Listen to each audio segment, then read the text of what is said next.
Trump experiences Scottish air for the first time, and it instantly destroys him. He's like getting refeeding syndrome, but from not sucking in American air for the first time, dude. He's like, his body is not responding positively. Please, quick, give me burger. I need burger. Pronto. I'm dying. Air is too clean. Not enough burger. Give me smog.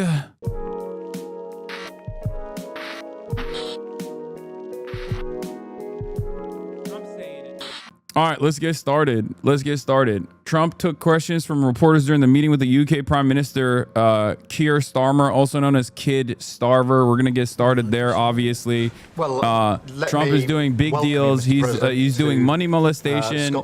Donald Trump hasn't stopped his posture. It's the same old, same old. On the one hand, he's molesting the money pretty hard right now, specifically the European vassals. He's demanding more tithing from the European vassal states, in the form of trade deals. Okay.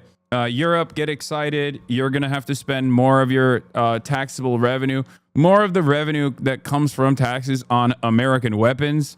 Obviously, you won't be able to spend that on your healthcare. You won't be able to spend that on your roads, on your public transit. It's going to look a lot more like America in Europe. So I'm kind of excited for that, because I'm a psychopath who wants everything to be America, everything to be bald eagle. So get excited for it as well. You guys will finally get a taste of that beautiful freedom when you have the freedom to choose whichever healthcare provider is going to f you over harder than the next. So that's fantastic. That is coming because you obviously have to find more room for American weapons that you're purchasing, which is nowhere near as sweet as a hospital visit that is paid for by the government. Also, get ready to demolish your roads and your walkable infrastructure, because America has decided that you need to have these child-killing tanks running around in your streets that we like to call Ford F-150s. I was just recently watching a TikTok video about how pickup trucks, full-size pickup trucks in the 90s were literally smaller, in the United States of America, by the way, were smaller than the Ford Ranger or the smaller pickup trucks that we currently have. And they were awesome. But now they're not awesome.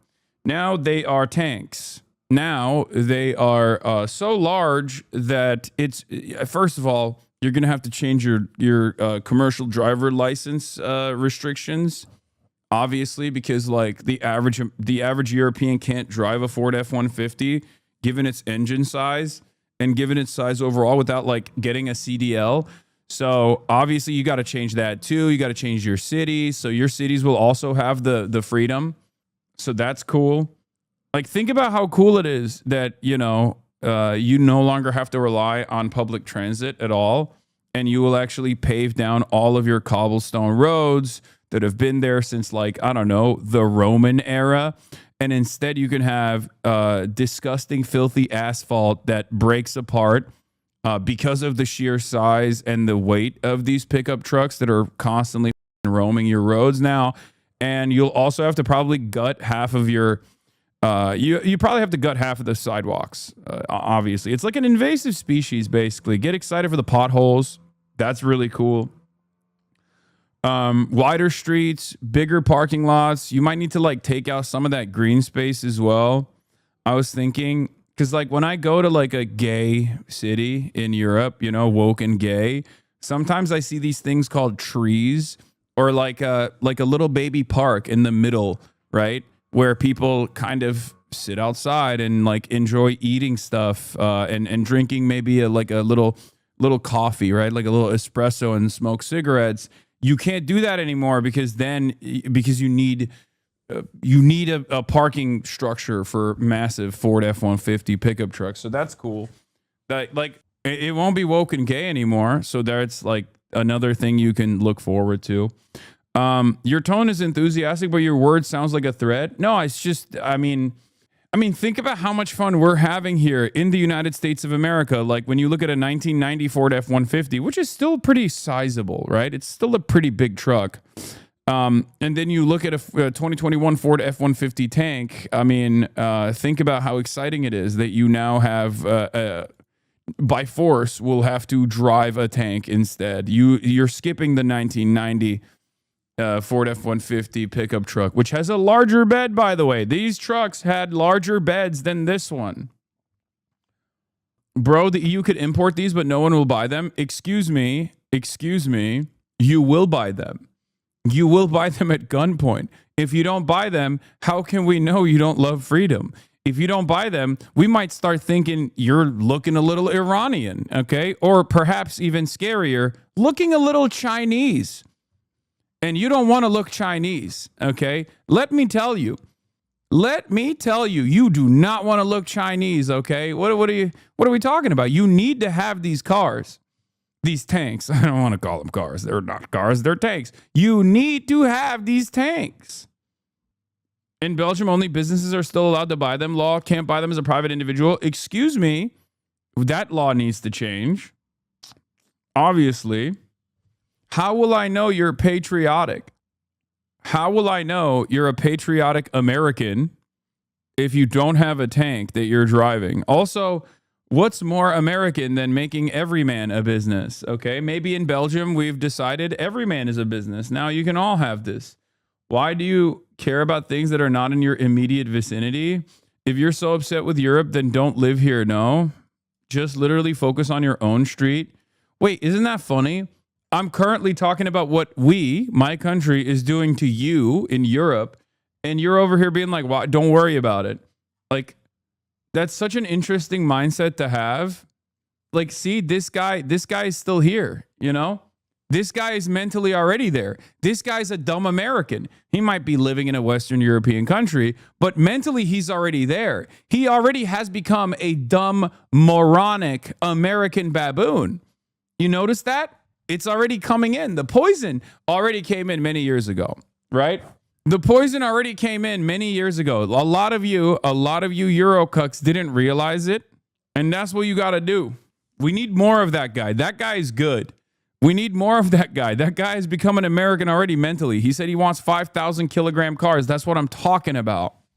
Yeah, we will not stop until every country is America. Anyway, let's get a little bit of an inside look into how this relationship is working. England, and fantastic to be here at Turnberry with you. Thank you so much for showing us around and having this opportunity to sit in this fantastic ballroom, which is absolutely incredible, and to start talking about some of the issues that are most pressing in your country, in my country, and in particular, we've had the opportunity to talk about the situation in Gaza and the intolerable situation, including images of starvation. And I think both of us know that we have to get to that ceasefire and we have to increase humanitarian aid in. And thank you for what you've already been doing, are doing, and are committed to, because without you, this would not be capable of resolution.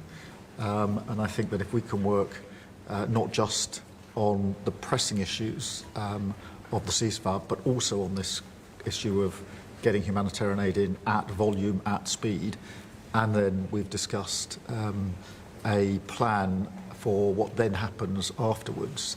I think we can do our very best to alleviate what is an awful situation at the moment. So thank you very much for the discussion we've had so far and the discussion we're about to continue. I never thought I'd see so many old white men suck each other off this aggressively, but with a European accent, you know? Because, like, we watch Fox News all the time here, and whenever Trump is on, you see every American gargling his dick and also sometimes his balls. But I never thought I would see that, like, Euro style. You know what I mean? It's cool. It's cool to watch. It's like it's definitely a different change of pace. It's like it gives it an air of elitism almost. Yes, Mr. President, you've done such a fantastic job. Thank you for exploiting the entire European continent. It's very it's like it's refined and sophisticated is right. That's exactly what it is. On that really important issue, but it's fantastic to be here. Thank you for your hospitality and to see this amazing golf course. I'll invite you to a football ground at some stage, and we can exchange sports. It's been great being with you, and thank you very much, Mr. Prime Minister. And you've done a fantastic job with regard to the trade deal. You know, they wanted a trade deal here for years, many years, through many different terms of different people, and you got it done. So I want to congratulate you on that, and it's a great deal for both. It brings unity. We didn't need unity, but it brings us even closer together. I think it's good for both parties. We also discussed, obviously, Gaza.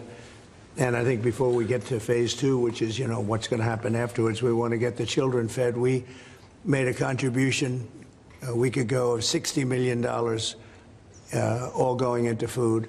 We only hope the food goes to the people that need it, because so much, as you know, when you do something there, it gets taken by Hamas or somebody, but it gets taken.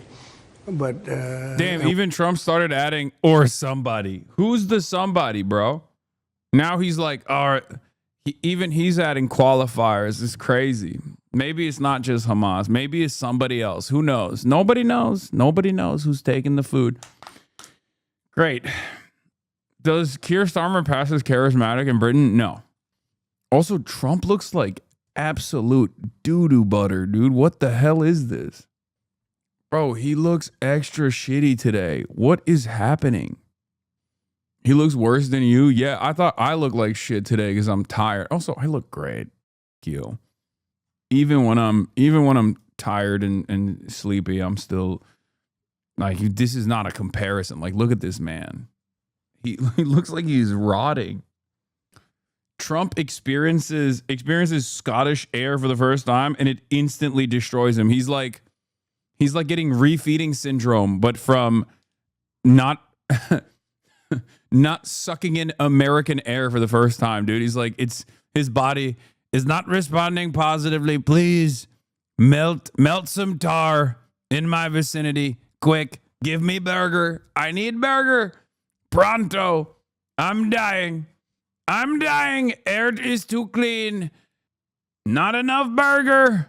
Give me smog. Like, this is the worst thing. This is the worst I've seen him in a while.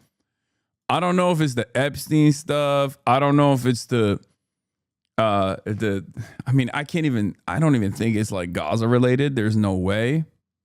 Right? Because he doesn't give a shit. He's the devil. And I feel like when he does, the worse things get, the worse the better he gets in comparison, if that makes sense. Anyway, let's continue. We're prepared to help. You know, we want to help. It's a terrible situation. The whole thing is terrible. It's been bad for many years, but it's great to hear you feel the same way that I do. We have to help on a humanitarian basis before we do anything. We have to get the kids fed. So we've been sending in a lot of food. A lot of the food that's been going there has been sent by the United States.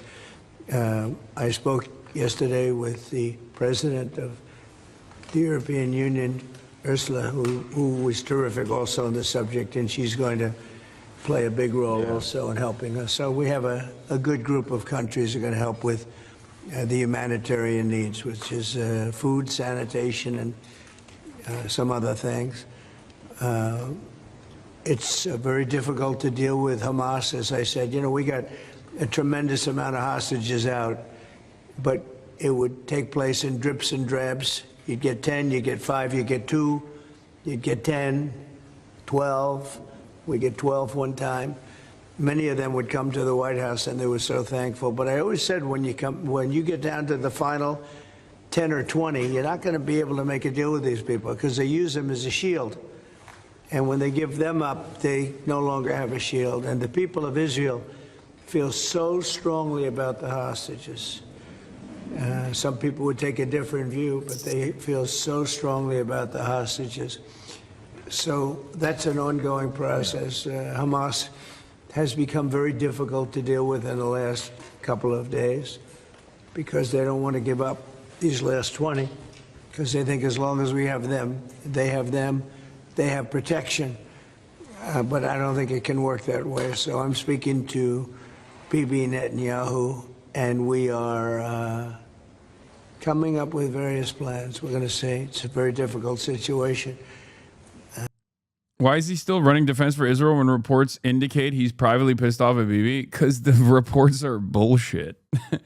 And that's it. Because it's like Biden. It's the same nonsense that Biden did, where he was like, look alive. I'm so mad. I'm gonna give a talking to. I'm gonna tell him, he's gonna have a come to Jesus moment. But there is no with Israel and the United States of America, it's this, okay? It's this. It's a unified front. Israel does whatever America wants. Now, I will say, post-Obama, especially under Trump 1, Israel increasingly took over the steering wheel of America's foreign policy and its interventions in the region. They took the driving seat, okay? They took the driver's seat and they started driving the car. That's for sure. And Biden did not scale that back in any capacity. As a matter of fact, he put his foot on the gas. He basically took Israel's leg and pushed it down, okay? Slammed it. But ultimately, we're in the car together. That's it. So the idea that Trump is mad or whatever, it's bullshit. It's bullshit. Trump could get more mad in the future if it becomes like a bigger problem, if it becomes a bigger issue, right? If there are more consequences for this allegiance, then maybe Trump will scale back or force Israel to scale back. Okay. But once again, that requires continued pressure. That requires Trump's base to feel some type of way. Okay. Here's Barack Ravid reporting on Trump's statement. There's real starvation in Gaza. You can't fake that. That was one of the craziest things I saw, at least. I saw a New York Post report and even heard from some Hasbara accounts that were trying to say, that famous photo of the starving child is actually fake. Why is it fake? Because that child has a genetic muscular disorder. And they're so echo chambered. Israel accounts are so unimaginably echo chambered that they literally think the best counter to a now infamous photo is to say Israel isn't just starving all children. I mean, Israel isn't just starving healthy children. Israel is starving children with genetic diseases as well. Israel is starving children that have debilitating genetic diseases. It's one of the most insane things I've ever seen. You have to be completely out of your mind. Hamas's fake narrative exposed truth about the Gazan child who made global headlines. Israel officials confirm 5-year-old Osama al-Rakab suffers from genetic diseases, not a war-related starvation. Gaza starvation poster child has genetic condition. Starved Gaza child suffers from genetic illness. Kojat, a photo of a 5-year-old Osama al-Rakab has gone viral, used to falsely depict Israel as responsible for his condition, claiming Israel starving children. The facts: Osama suffers from serious genetic illness unrelated to the war. On June 12, we actively coordinated Osama's exit from Gaza with his mother and brother to the Ramon airport. He's now receiving treatment in Italy. That last part is also fake. I don't think that that's what's going on anyway. It's so crazy because there are so many starving people, so many starving children.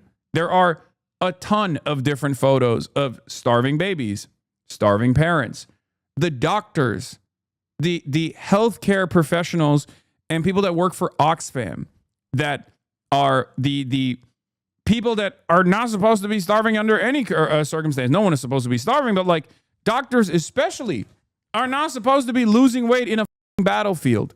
Okay? Remember, they are a special status.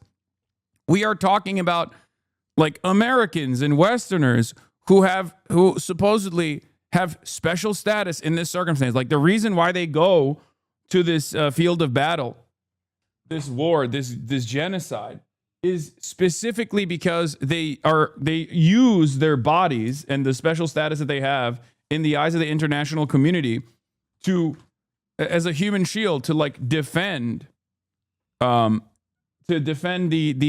civilian population. Everyone is starving. Hostages are starving. I've never seen something like this before. Like, I've never seen an instance where like a Doctors Without Borders doctor is visibly skinnier, gaunt, week after week. Children who suffer from illnesses such as cerebral palsy have been cut off from the medicine, food, and care they need. Thanks to Israel's blockade being the most vulnerable, they will visibly starve and die first, as we are witnessing. Somehow, this is hard to grasp for Israelis. These kids are both suffering from illness, but you would never know that from how the media is telling their stories. Like, dude, they are also starving. Okay, your argument is no, you don't understand. Israel is not just starving all children. No, you don't understand. Israel is not just starving children with no illnesses. We are starving children with illnesses as well.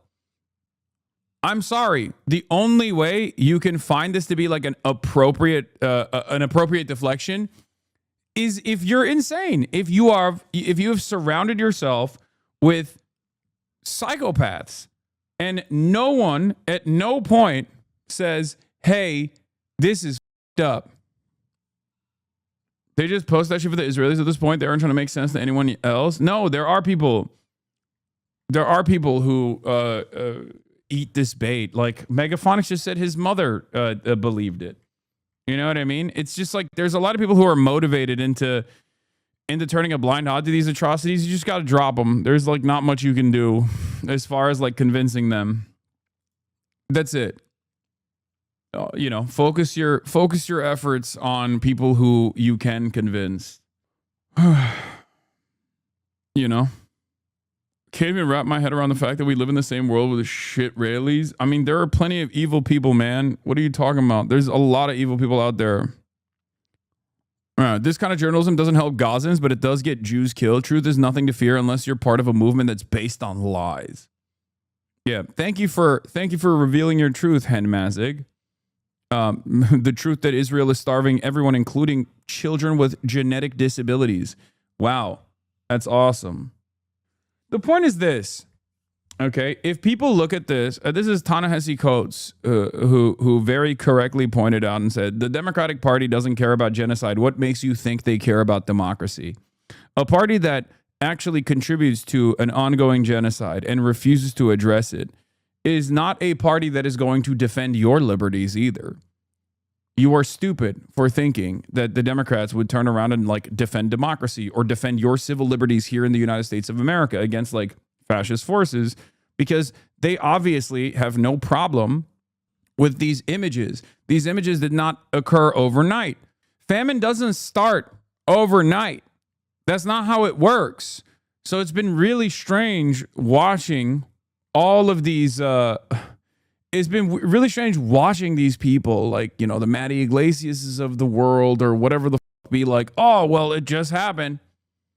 Starvation doesn't set in overnight. People are trying to save face and act as though those who were warning as the famine has started were in the wrong for highlighting the plight of the Palestinians. That's the other side, which is that we're not making this shit up.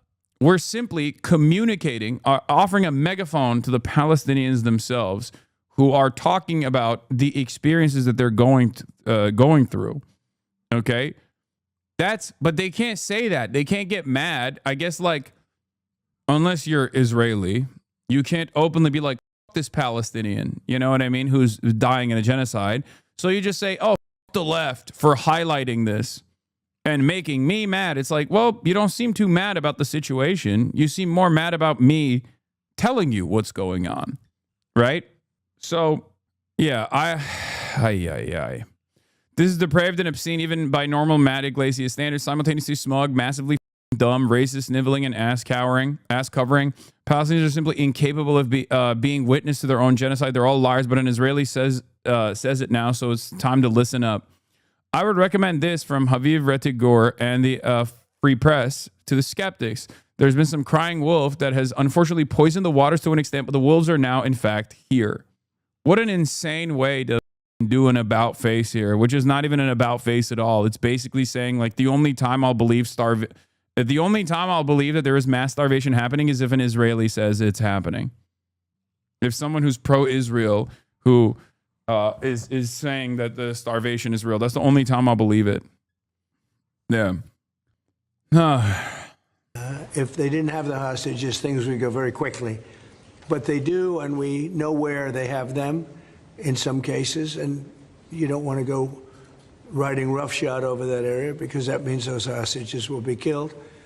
Now, there are some people that would say, well, that's the price you pay, but we don't like to say that. We don't want to say that. And I don't think the people of Israel want to say that either, which is pretty amazing. A lot of people would say, just get it done and whatever it is.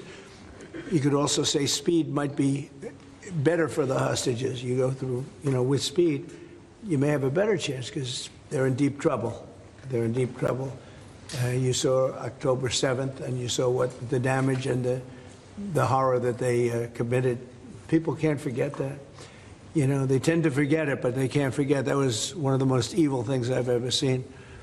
Yeah. October 7th, one of the most evil things I've ever seen. 22 months of October 7th, twice a week. Not that evil because the other side is brown and scary. They deserve it. That's it. That's what it is. That's all this is. It's insane. And you just cannot forget that. So we're very much involved. The Prime Minister's involved. I'm involved. And I think I can speak. We just signed a very big trade deal, the biggest of them all yesterday, right? And the European Union is very much involved in wanting to help with the Palestinians in terms of getting people fed. But the area of Gaza, another way of defining it is the area of Gaza. It's a very troubled place, and it has been for many, many years. It has been for many decades. So it's not like this just happened. This has been going on for a long period of time. So that's it. Our hearts are in the right place. We have some good news because the recent war that you just saw, they just announced, I see, the newest of the 5, now this would be 6 that we've stopped. I've stopped 6 wars in the last, I'm averaging about a war a month, but the last 3 were very close together. India and Pakistan and a lot of them. Congo was just, and Rwanda was just done. But you probably know, I won't go into it very much because I don't know the final numbers yet. I don't know.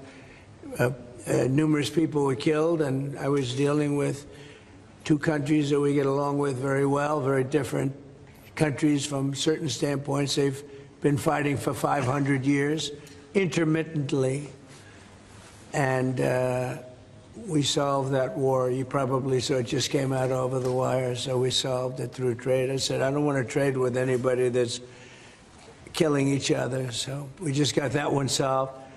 And I'm going to call the 2 prime ministers who I got along with very, very well and speak to them right after this meeting and congratulate them.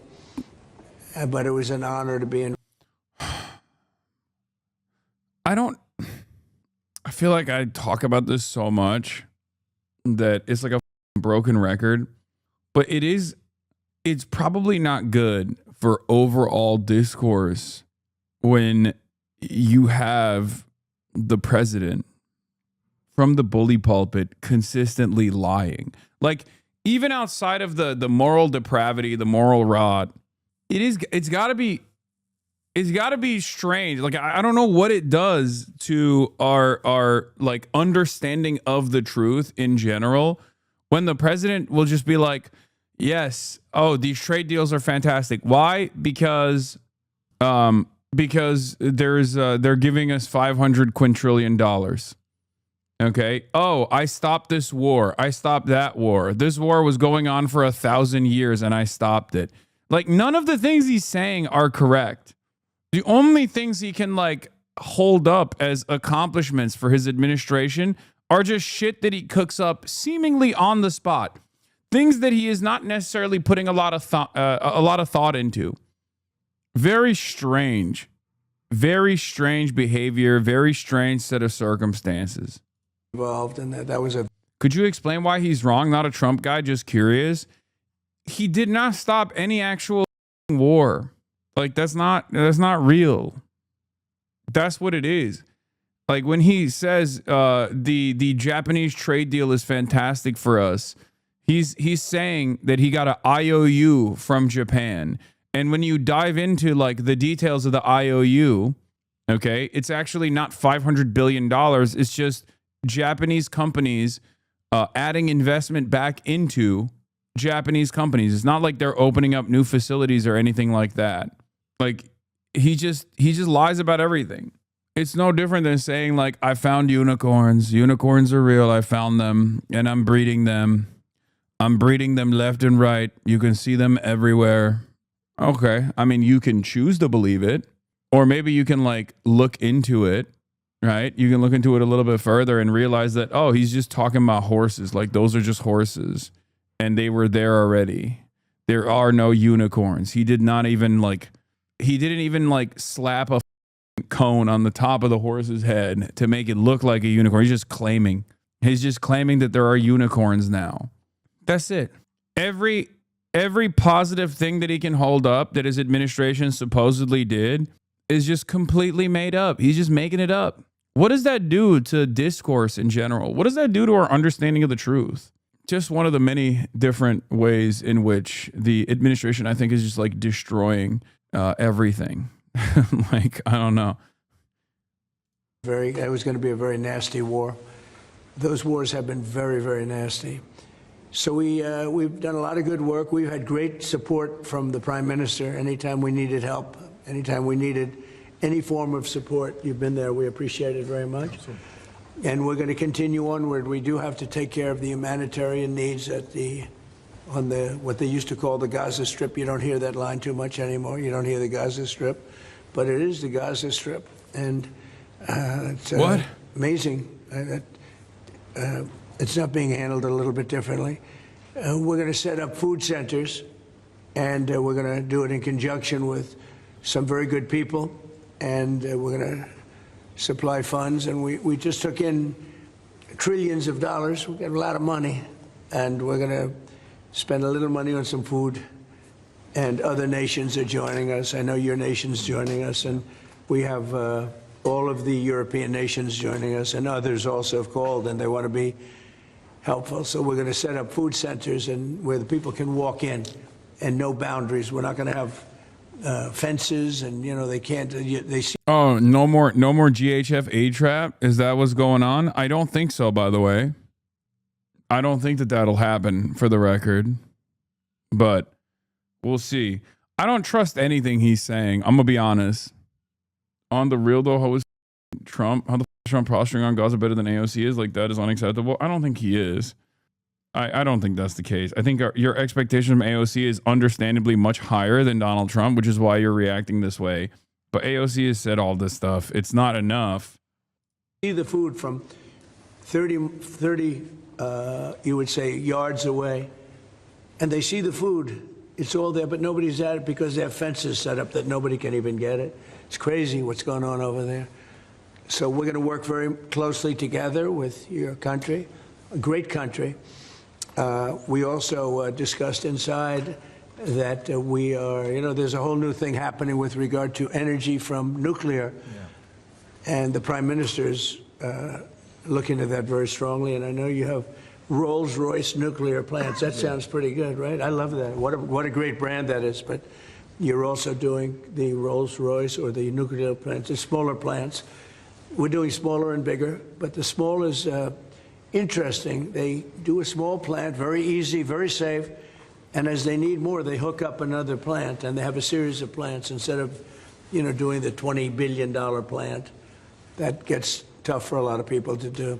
So we're just studying that, and it sounds like you're very far progressed, but that's a great thing you're doing on nuclear. We opened up nuclear about 2 months ago, and it's now safe and very inexpensive.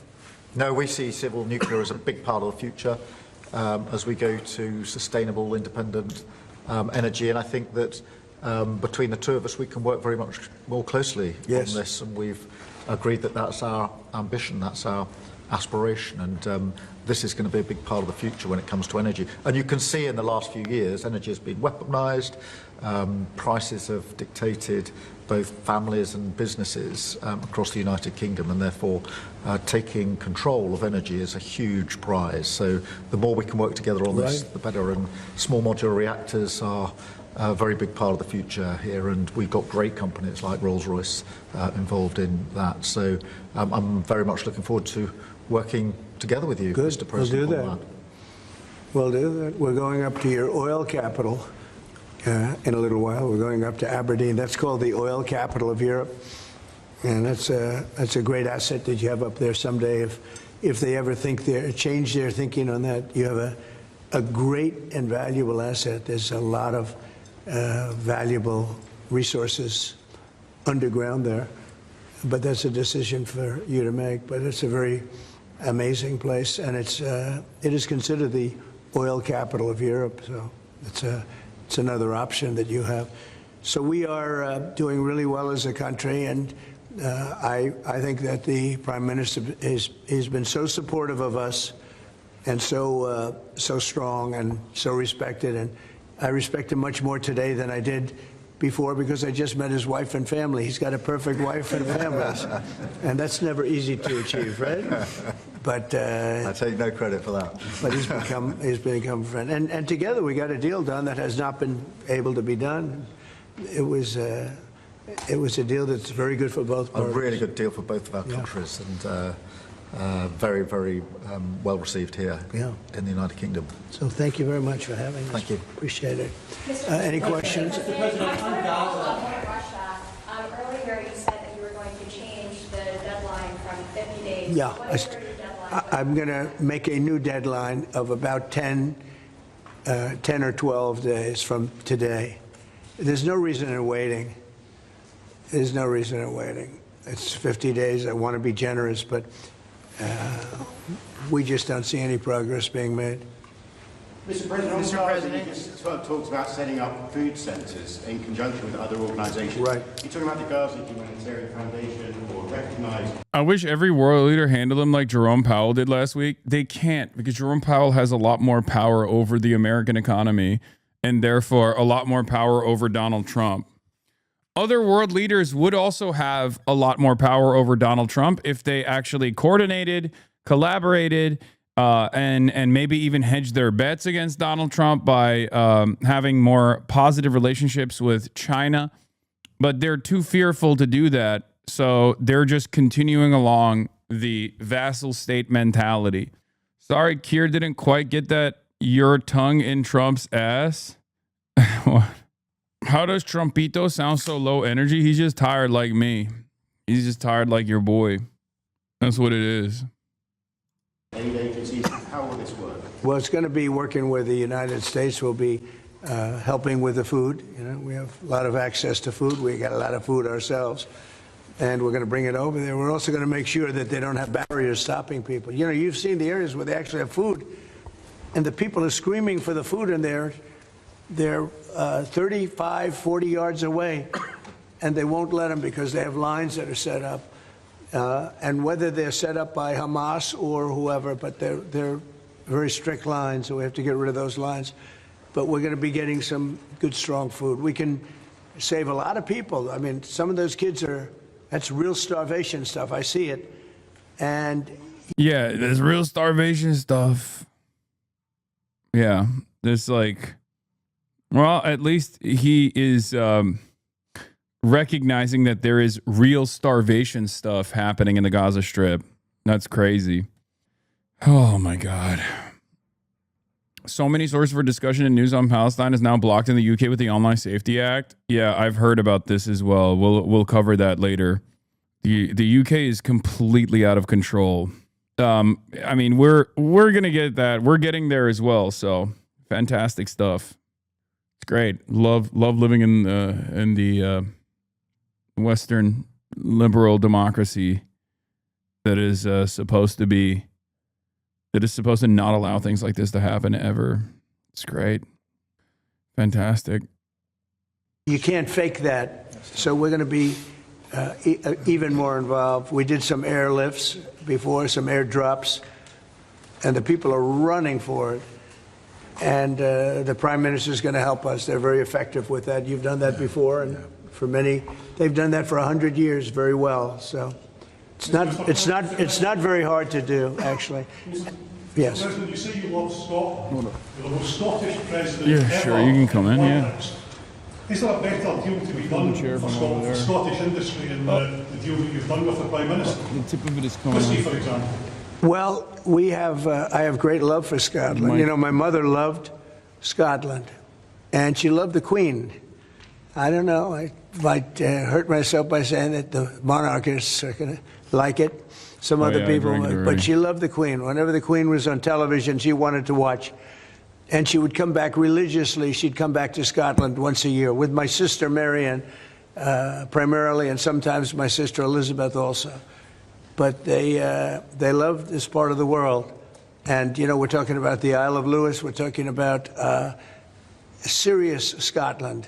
That's serious Scotland. There was no doubt about it.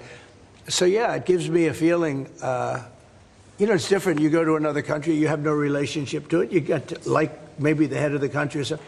But it's different when your mother was born here, Stornoway, right in Stornoway, a beautiful little place. It's so hard looking at him after that movie, dude. Because of your love of Yeah, we watched The Apprentice last night, and it's strange. It's strange seeing Trump in the flesh after seeing, what's his name? Sebastian Stan, who killed it. Who played a really convincing young Trump, for sure. I was very impressed. Him and Jeremy Strong both killed it. But yeah, no, this is like very, I just see Sebastian Stan right now. Yeah. Freaky. Scotland. Is there a better... Oh, B'Tselem finally said Israel's committing a I genocide. saw. The New York Times did a push alert about it. Yeah. Well, yeah. Now that B'Tselem has said it, I'm sure the New York Times will take it more seriously. Probably not.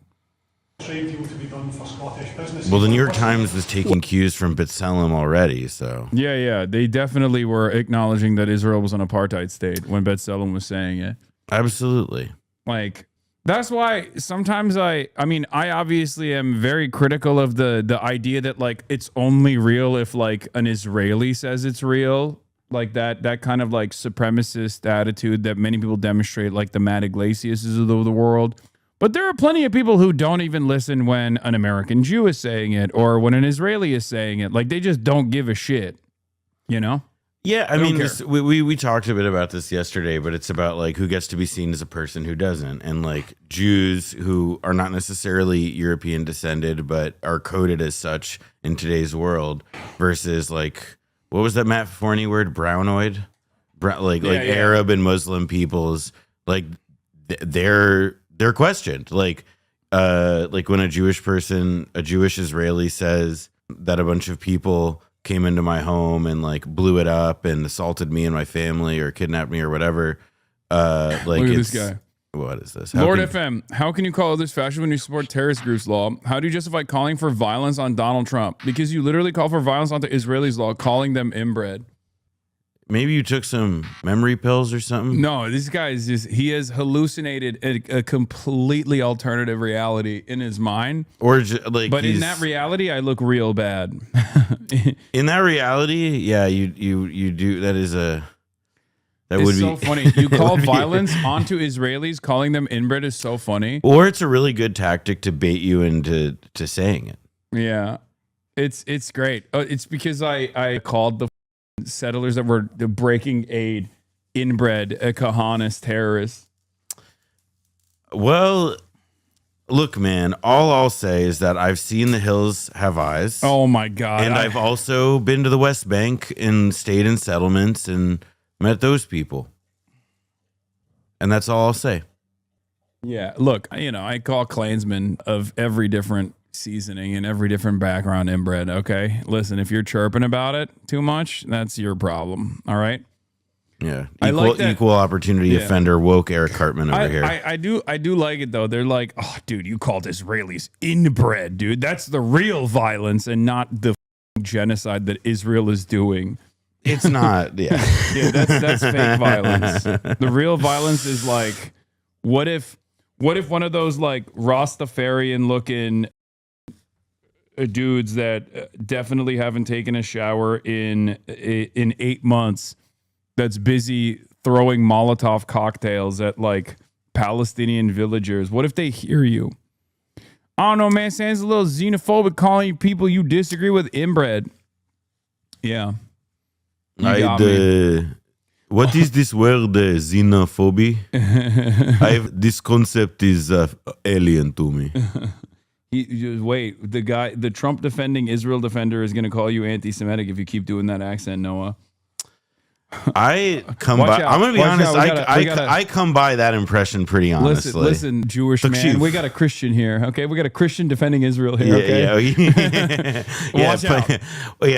Watch out. Okay, he's about to show you what's what. Yeah. Well, no, that was like Roy Cohn in the movie last night. Oh, when he was calling. He used the K word to show his power level to Donald Trump in his basement with all his recordings. He also was like very homophobic. But that to me is like you kind of like that's the only way you could get to be who he was. Yeah. Like I don't think they would have tolerated him if he were like Randy Rainbow. Yeah. Like I think like look, we get it. You fried the Rosenbergs. You're awesome, Roy Cohn. But you have to like take off the sequin jacket on 60 Minutes, sir. Yeah. Damn, man, I didn't know hating Hitler was xenophobic. We had some disagreements. Yeah, I like that. I do love the perma victimhood narrative though, which is like, excuse me, you can call out Nazi Germany's Holocaust. Just don't say that the overall population that defended it, that had full knowledge over what was going on, are actually pieces of shit for not doing enough to stop it. Also, because then that's xenophobic. I want to drop some knowledge here too. I think that you can use the inbred thing against pretty much anybody who's like arguing about like racial purity and national purity because fundamentally, right? What do they want?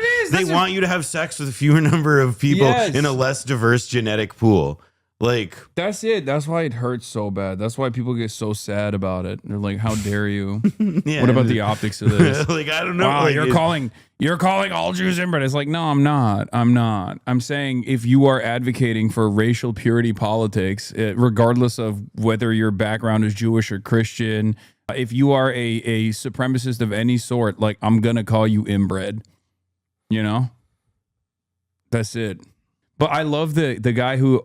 This is my favorite thing because like this shows that the environment has shifted so dramatically that people that come in here to try to do fake tone policing have to come at it from this incredibly unsustainable position where they're like, I actually agree that it's a genocide. I just don't think that using this language is helpful in any way.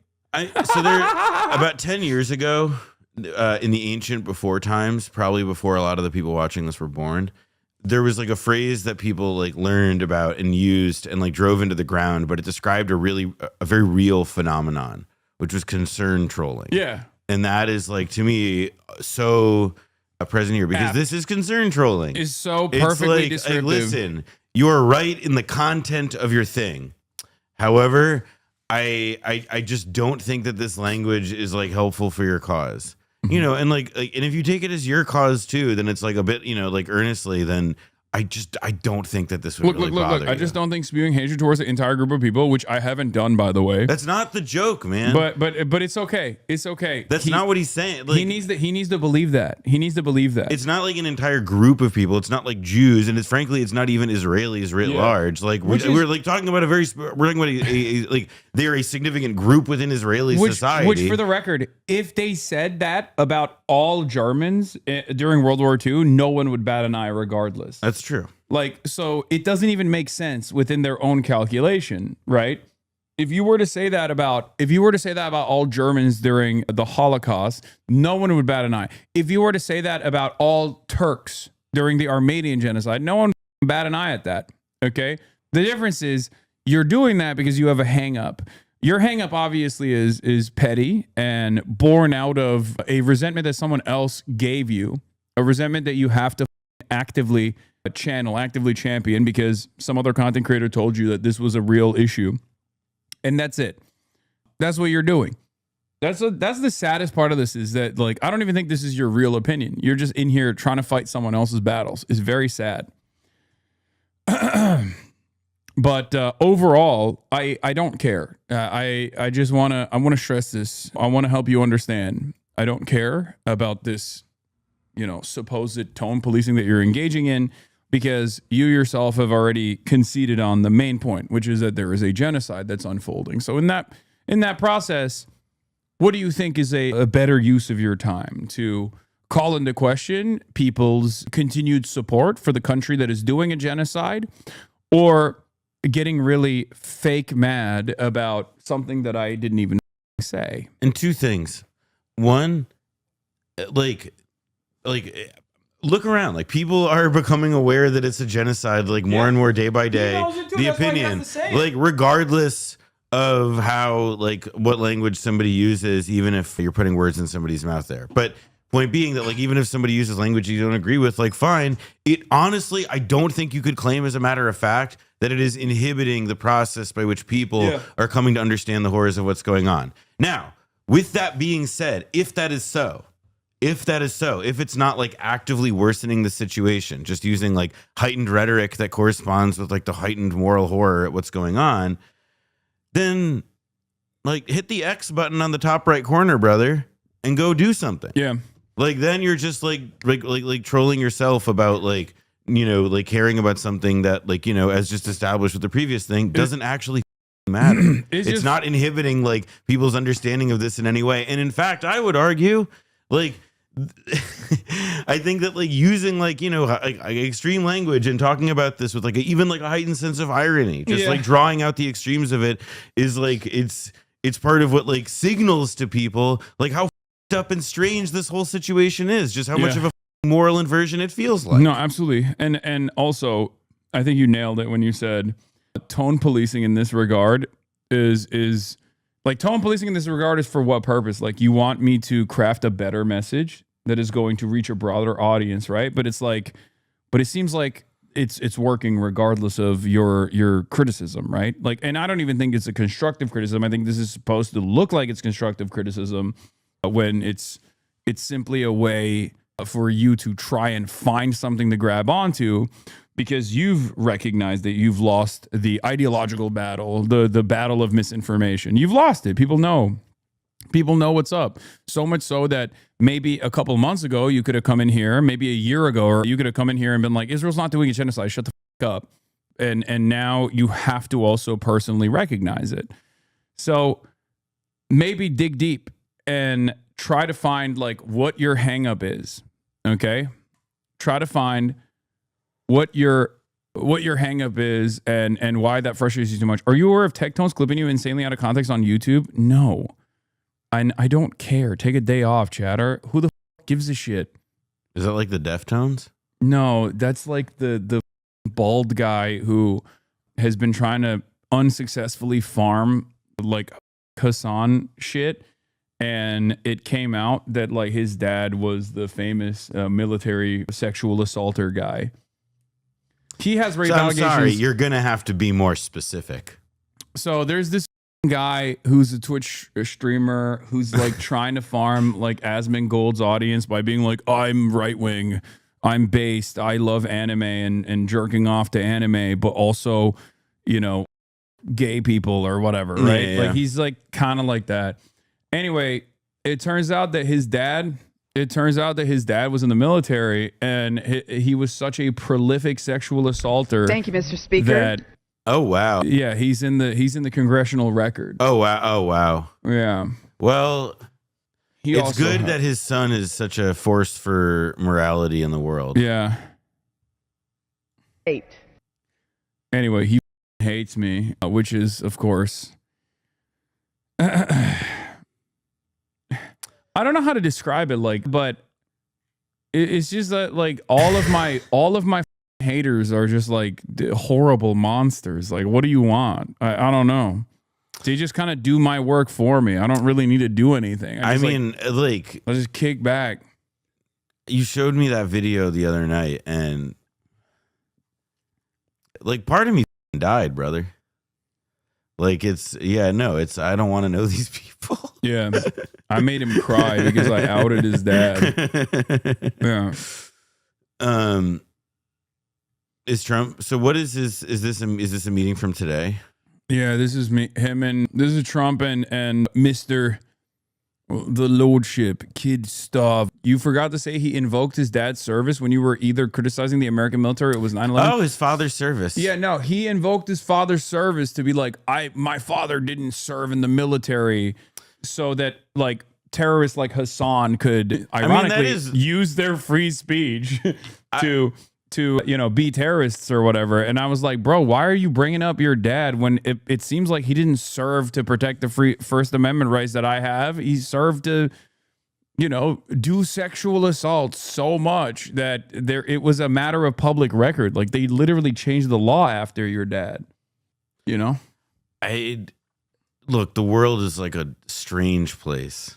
And like the idea that guy thought that was a good idea. I don't know, man. Yeah. And then after that came out, he got so sad. He like cried and said like, I can't have my dad on stream anymore because Hassan outed him or something. Wait, sorry. Hassan outed him after Jackie Spear talked about him on the floor of the house. Yes. Dude, for these people, you don't understand. Like for these people, like the world revolves around me. That's it's what so he looks strange. like. They have no concept of like politics outside of like seeing everything from the lens of drama. Like, I'll sometimes see it out in the wild, like someone who doesn't even like me, who's like a Marxist or whatever, will be talking about some shit, and in the responses, you got like my insane haters being like, get Hassan's dick out of your mouth. And it's like, no, that's just like a person who is a Marxist. You know what I mean? They think like I invented communism in their minds. Like they're so stupid. Well, part of it though is like when you see a lot of these guys, it does seem like it's part of a character quality that I think a lot of influencers as a class tend to have, which is the idea, like, like the narcissism of their influence, which makes sense. And so it's like if they see somebody who is like saying the same kinds of things that Hasan Piker says in a different context, ipso facto, Hasan Piker influenced them to say those things because, well, like their ego suggests that they've got to have a similar ability on others, even if they're like, I don't know, they're total dunderheads as described by you. What is this? The reason why they have to act like Hassan or myself are dangerous is that's the other thing. There's this new meta. I think I showed you this because I saw it on Twitter where like a bunch of these like centrist, quote unquote, liberal content creators are now genuinely entertaining the idea that they would rather vote for Donald Trump than me, and how I'm a more dangerous force for politics than Donald fucking Trump, which is so crazy. It's like, why is this political discourse for you guys? Like, you should never have this conversation. This should not be a point of contention for you. Okay? What is this? The Piker principle. When discourse or drama or problematic events take a place online, it's always Hasan Piker's fault. Yeah. But seriously, how the fuck do you, how can you behave like you're a serious adult and then endlessly pontificate on who would be a bigger danger to America? The like length of that red line who would be is a like, danger to America, me or Donald Trump? The length of that red line is terrifying to me because it suggests to me that what that clip is like part of like a much longer conversation. Yeah. Like, oh man. That to me, like, I don't know about you guys, but I would entertain an argument that Trump would probably be better than Hassan. Like, I'd be willing to entertain that argument. Dude, I'm a Twitch streamer, okay? Like, I have no ambitions. I have no ambitions of higher office. But let's say in this hypothetical that you have created, I'm running for office. You think someone who wants free healthcare for everybody, free college for everybody, no more wars, like this person is further away from your espoused ideology than Donald Trump. Like you're trying to say that I would be a bigger ever-present danger to American future than Donald Trump. It doesn't even, the hypothetical in and of itself doesn't make sense. It's like you're entertaining something that is so unimaginably stupid, right? Like a Twitch streamer running for president, but you're doing it with sincerity. It's like no different than thinking like, what if PewDiePie was the president of the world? Like, I mean, there's also the piece of it though, where it's like, okay. So you're saying that like, you look at like Donald Trump and you think of like, well, you know what that guy's brought to the table here that like Hassan just doesn't have aside from the ideology stuff? Experience and competence. Yeah. That's their, that some of the people that want to maintain their like serious posture as a political commentator have been saying like, Well, I think I'd take Hasan over Trump because at least he's too incompetent to like go about his agenda. Like it's a way to try and tackle the dangers of my ideology. I'm going to be honest. I like did not. I maybe I haven't muted. I don't know, but like I would vote for the guy who supported January 6th versus the guy who supported October 7th. How long has he had that avatar? I don't know. You've morphed into you've morphed into a fundamentally different type of question then. If you're simply asking who I would vote for if the election were tomorrow and the rest of the political system / country would remain the exact same, then I'd vote for Hasan because he's too stupid and his ideas are too radical to get anything done in this country. But that's like asking if I'd vote for Trump versus Hitler. I'd heavily consider voting for Hitler over Trump because despite how bad Trump is, I think Hitler's name alone would scare off the majority of Republicans from working with him. But that's kind of a meaningless statement. It misses the central point of this question. What is this conversation taking place? I'm gonna be honest. I'd heavily consider voting for Hitler over Trump as one of those sentences that like No, but he would vote for Trump over me though. Yeah, but so I'm worse than Adolf Hitler. What? But he's also saying he would vote for you because like.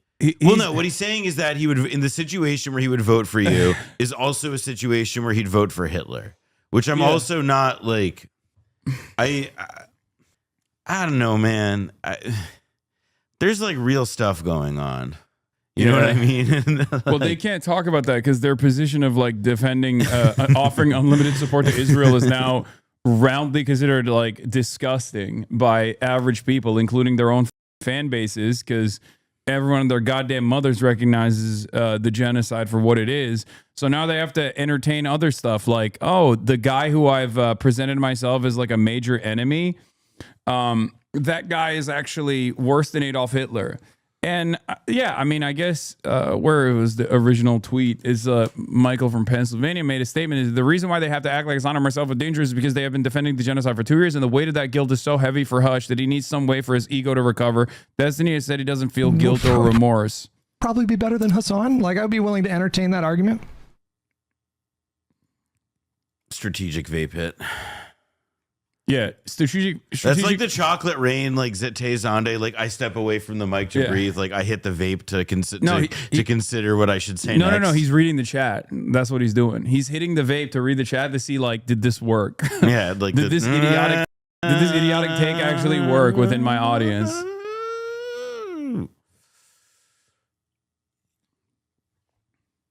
But again, just to kind of tie it back to, like, I think Erudite is right to... Exactly, Hutch. Trump is good. Hasan is a bad guy. Where on the tech tree is Gulag?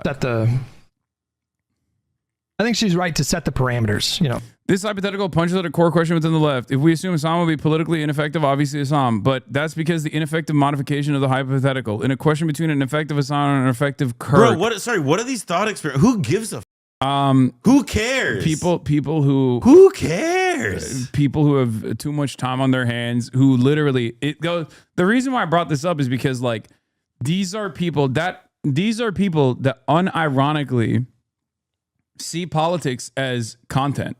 They see politics, their only understanding of the political worldview, their only understanding of political mobilization revolves around like content creators who don't have any sort of discernible moral compass, any sort of real worldview, any sort of real ideology that roots their framework.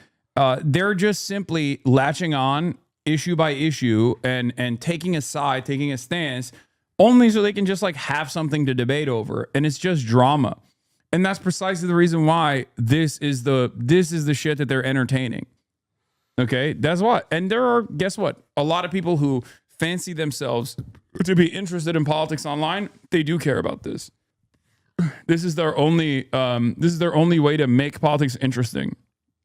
I just have like a hard time imagining that like if I'm that guy with like the glistening dome and I'm like, you know, I'm having my coffee, I'm hitting my vape, I'm talking about the day, that what I would want to spend time. Because like it's one thing to like when somebody says this about you and then like looking at it or whatever, but to like originally generate a conversation that gets to, well, who would you support? Godzilla or Mothra as the Republican nominee? Like more or less, that's the level it's on. It's like I start to think about like my brain goes in a different place. I start to think about other things. Like I think about like recent meals I've had that are really good. Or like, you could talk about any number of different things that would be infinitely more productive than whatever the going on here. That's why I always say like people. This is how I feel about like QAnon people, where I'm like, why do you invest so much time into this? Like you could just get into like D&D or like World of Warcraft or something, and that would be more productive. That would be a more productive and more entertaining use of your time than to believe that there is like this deep state pedophilia conspiracy that's going on. This gets to like these are like debate perverts, internet fine. Their buttons are pushed in a certain way, but like the QAnon people, right? Like part of what about that specific like mythos that speaks to them is that it touches on, when you think of like what are the emotional beats of residing in the mental space of QAnon world, not the specific facts, but like the general subjects and emotional moments that you hit, the emotional like charges that they hit. It's about stuff like pedophilia, political ethical corruption. CP is Destiny's Discord server is full of enthusiastic discussion of ethical CP. Destiny had an entire ethical CP arc, Lamau. How can you debate the ethics of CP? I guess I'm starting the debate, and I have no interest to, but how can that be argued, lol? I want to debate ethical CP. Destiny has a long history of defending ethical CP. It goes back to like 6 years at this point, and it was last brought up 2 years ago again by Brittany Venti, who loses every single one of her brain cells when she thinks about the subject. No, they're not talking about cyberpunk chatters. They're talking about You know what the CSAM. scariest part of this image is? 1, 2, 3, ellipsis, 33 on the bottom right. Oh yeah, there's 33 pages of people discussing ethical child porn is what it is. Yeah. So they're not really just debate perverts; they're just perverts. Well, that's usually how it happens. You go from pervertry to debate pervertry. I think it's like a way to try and like have a discussion about like whatever kind of freakish things you believe in. I don't know. I just don't understand it. It's like one of those things where immediately I'm like, ugh, gross. I don't touch that at all. Get the out of here. Like unconstrained Hasan versus. We've already survived 4 years of Trump. I'm not convinced we survived 4 years in a Hasan-styled regime. This is just Trump at least has some vague notion of supporting America, however misguided it is. If he destroys the country, it would be a byproduct of his stupidity and narcissism. With Hasan, it would be ideological by design. He supports foreign terrorist groups, despises U.S. allies, supports historical revisionism to paint U.S. adversaries in a better light, has admitted that he would ban opposing political parties in the United States and would lock his enemies forever in re-education camps if they didn't agree with his political ideology. As an ML, he would support the creation of a single vanguard party to violently enforce all these changes. This is just what we know of Hasan's views publicly. We also know that he stated he shows that he hides his true beliefs, so he funneled people further down the radicalization pipeline. We already survived 4 years of Trump. I'm not convinced we've survived 4 years in a Hasan-styled regime. This was a Saturday, dude. Like he could have been doing like, because right, like even when you're a podcaster or a streamer, like weekdays, even if they're not like such a big deal for you, how different it is from the weekend, most other people, they have jobs and normal things. So like weekends are where you see and get to, spend time with other people. And, like on a Saturday, he like wrote a chapter of a book about this. I want to destroy America by reorienting our economy to focus more on improving the material conditions of every single person. This is the true death and destruction for America. Also, I mean, like there's also like Hasan's like there's the Takia thing. Yeah. I'm doing. He's like, we also know Hasan's very well developed thoughts about like creating a vanguard party out of purifying the federal service. Yeah. With just like what the f are you talking about, bro? I think this is step away from this is step away from the computer territory. Under normal circumstances, like if someone was saying this, you'd be like, oh, that's like a person that is in dire need of like medical assistance. Okay. I think it's also kind of funny. This person is like definitely having a really bad mental health episode. But or at on least the just internet, suffering from like extreme boredom when he has like literally every possible like avenue for material and spiritual satisfaction available to him. Yeah. But this is political discourse. This is a peak of political discourse for some many who consider this to be like a brilliant take. You know how like amongst the right, cancel culture and cancellations became a worse term than even murder itself, which is when Marjorie Taylor Greene came out on television and said abortion is cancel culture because you're canceling the baby. Do you remember that? That was a moment where I was like, oh, like this person is so far gone in political discourse that like she's literally saying abortion is an extension of cancel culture when abortion is supposed to be murder, right? Like you're supposed to say abortion is murder, but now you're saying it's cancel culture, is an extension of cancel culture. The reason why you're saying that is because you have seen cancel and cancel culture, cancellations as a substitute term that is more significant than murder. That's why you're using it. I guess it's also like, it's that like cancel culture is this, like part of what our cancel culture actually gets at though, right? Is not just about, it's not like cancellation, the act there per se. It's like why the cancellation happens, which is the fact that like you're on the losing side of a general culture war. Yeah. But my point is, for these guys, I'm worse than like, they're saying, I'm worse than like actually tackling a political ideology that they find to be scary. Like they don't want to say like socialized medicine is terrifying. They don't want to say like socialism is a terrifying ideology. Like in the past, you know, their counterparts would have done, right? Mm-hmm. They don't want to take like, they don't take the William F. Buckley position, but instead they just like posture against a figure that they have designed as like this great evil. And in a handful of people, like a select few people online, that actually does invoke response. Like people do actually hear that and go, yeah, you're right. He is a scary person. Like, and all of his ideologies are scary. And it's perfectly fine to just like, to develop a worldview that is entirely designed around being afraid of this one content creator and whatever he believes is good. I believe that is bad. Is constrained Hasan. These are two different outcomes, right? But unconstrained Hasan versus unconstrained Trump. Actually, I don't even. No, I think Trump would be worse. Hang on a second. Wow, I'm glad that he's working himself to a position where like a right-wing fascist piece of shit that's doing mass deportations of migrants while simultaneously destroying the global trade design that America actually invented that is greatly beneficial for America in general, while also simultaneously allowing the Israeli genocide to continue. That guy might be a little bit worse than a Twitch streamer that believes in, being steadfast in his approach to anti-war and wants the American government to fucking can you better even be serve. The president? I could, yes. I was born here. No, you're not unk enough yet.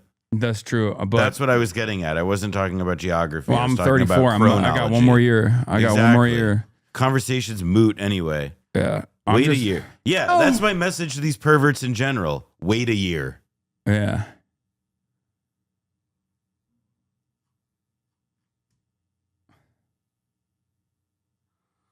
I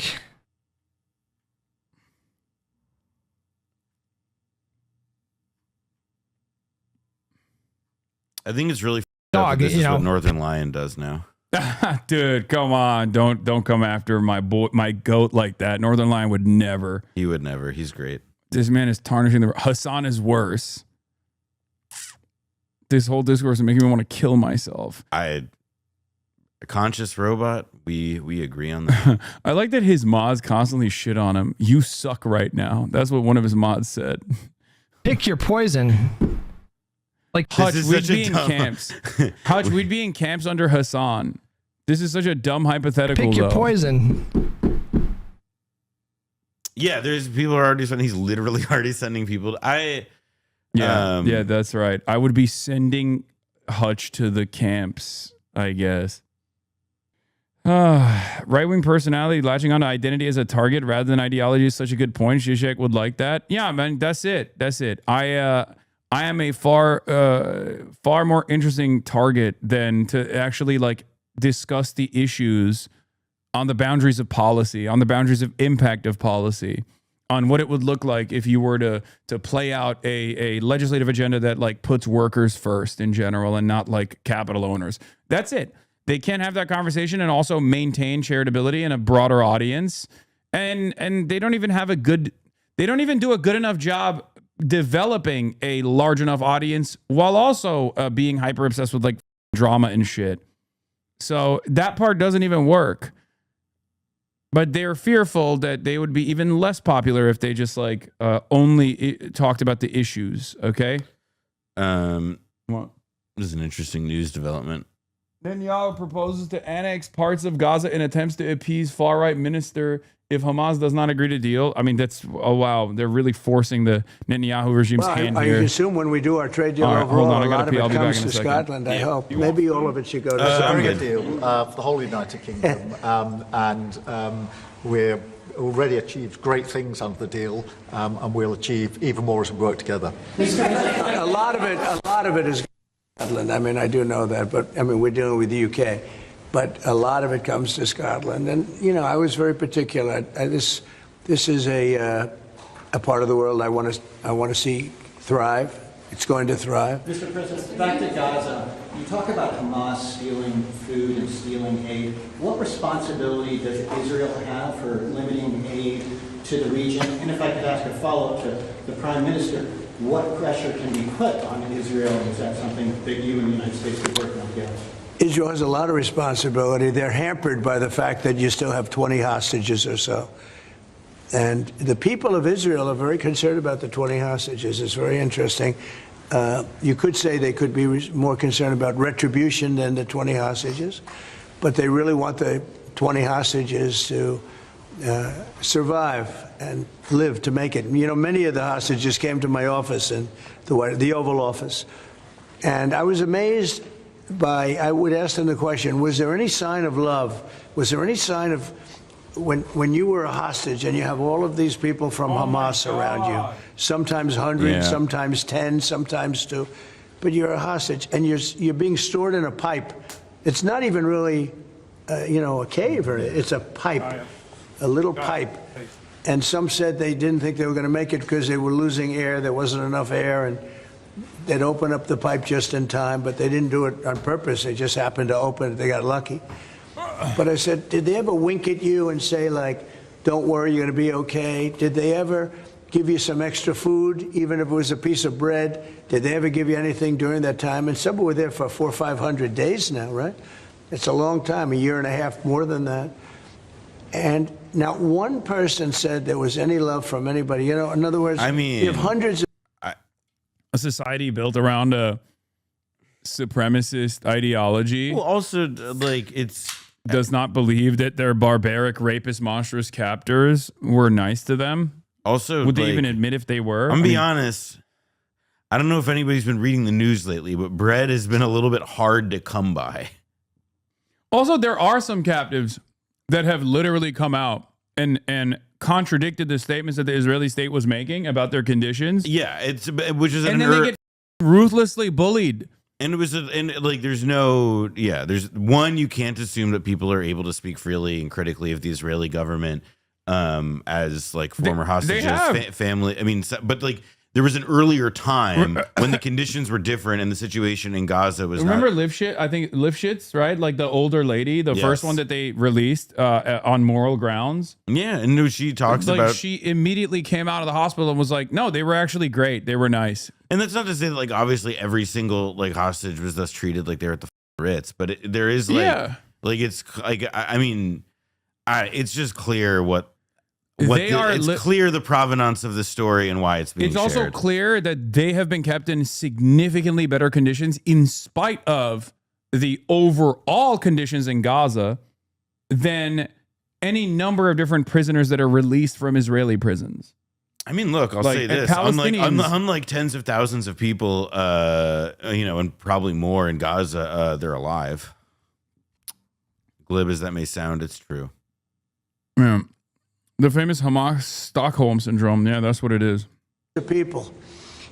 And you see it in the movies where somebody's a prisoner and somebody's helping. You even see it with Germany where people would be let into a house and live in an attic in secret. You know, you'd see Brother, that was not Germany. I said, did you see that anything was not like Germany. That was not Germany, pal. different country. Also, I get that he's trying to say that like people who would be aligned with the Nazi government would, you know, still somehow try and shelter Jews. Listen, the pianist, he's walking in Warsaw. He finds this beautiful pianist. He recognizes, he says, "Oh my God, you're a pianist." He gives him bread. What's frustrating about this is that the apt comparison here would be Israel being compared, and Israeli society being compared to like the broader German society. Okay. So in that argument, you can't compare, like do people actually still go, yeah, Hamas is just like the Nazis instead of Israel? Like, who would be the Nazis in this situation? Among people like Trump and the right wing, like not the liberals, but like among people who are on the political right, yes, it is an article of faith that like Islamist groups like Hamas and the societies organized around them, which is, you know, I'm not articulating what I think, I'm describing their views here. Like, they believe that fundamentally that they like they have like a death cult ideology that resembles something like Nazism. That's a, you know, like that's a neocon style, or a fairly radical neocon style articulation of it that also just happens to be like, you know, like where the id of most of the country is as well. And somebody like Trump surely embodies that. It's just funny to be like, oh, you can't compare anything to the Nazis except for what, a group of people that are closely resembling the Warsaw Ghetto Uprising, like Jewish partisans. Like those are the only guys you can compare to the Nazis, not the Nazi state with a Nazi ideology doing Nazi shit. It's so stupid. I mean, and look, like there's a reason that like there's a reason beyond that Jews are involved in this conflict that we reach to like Nazi comparisons. It's because like it's the foundational like moral tragedy of the post World War II, like, you know, Western consciousness, which, you know, it's like when you imagine something bad, that's what we got. That's what's like hanging around in the old brain is like the clay that your mind is working with. And yeah, I don't know. I can't really.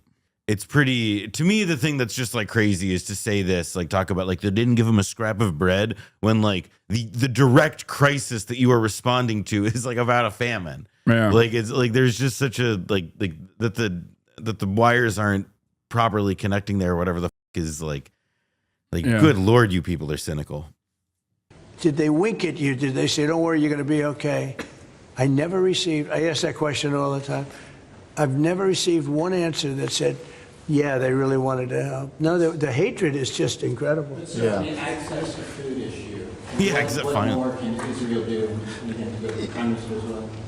Well, I think Israel can do a lot.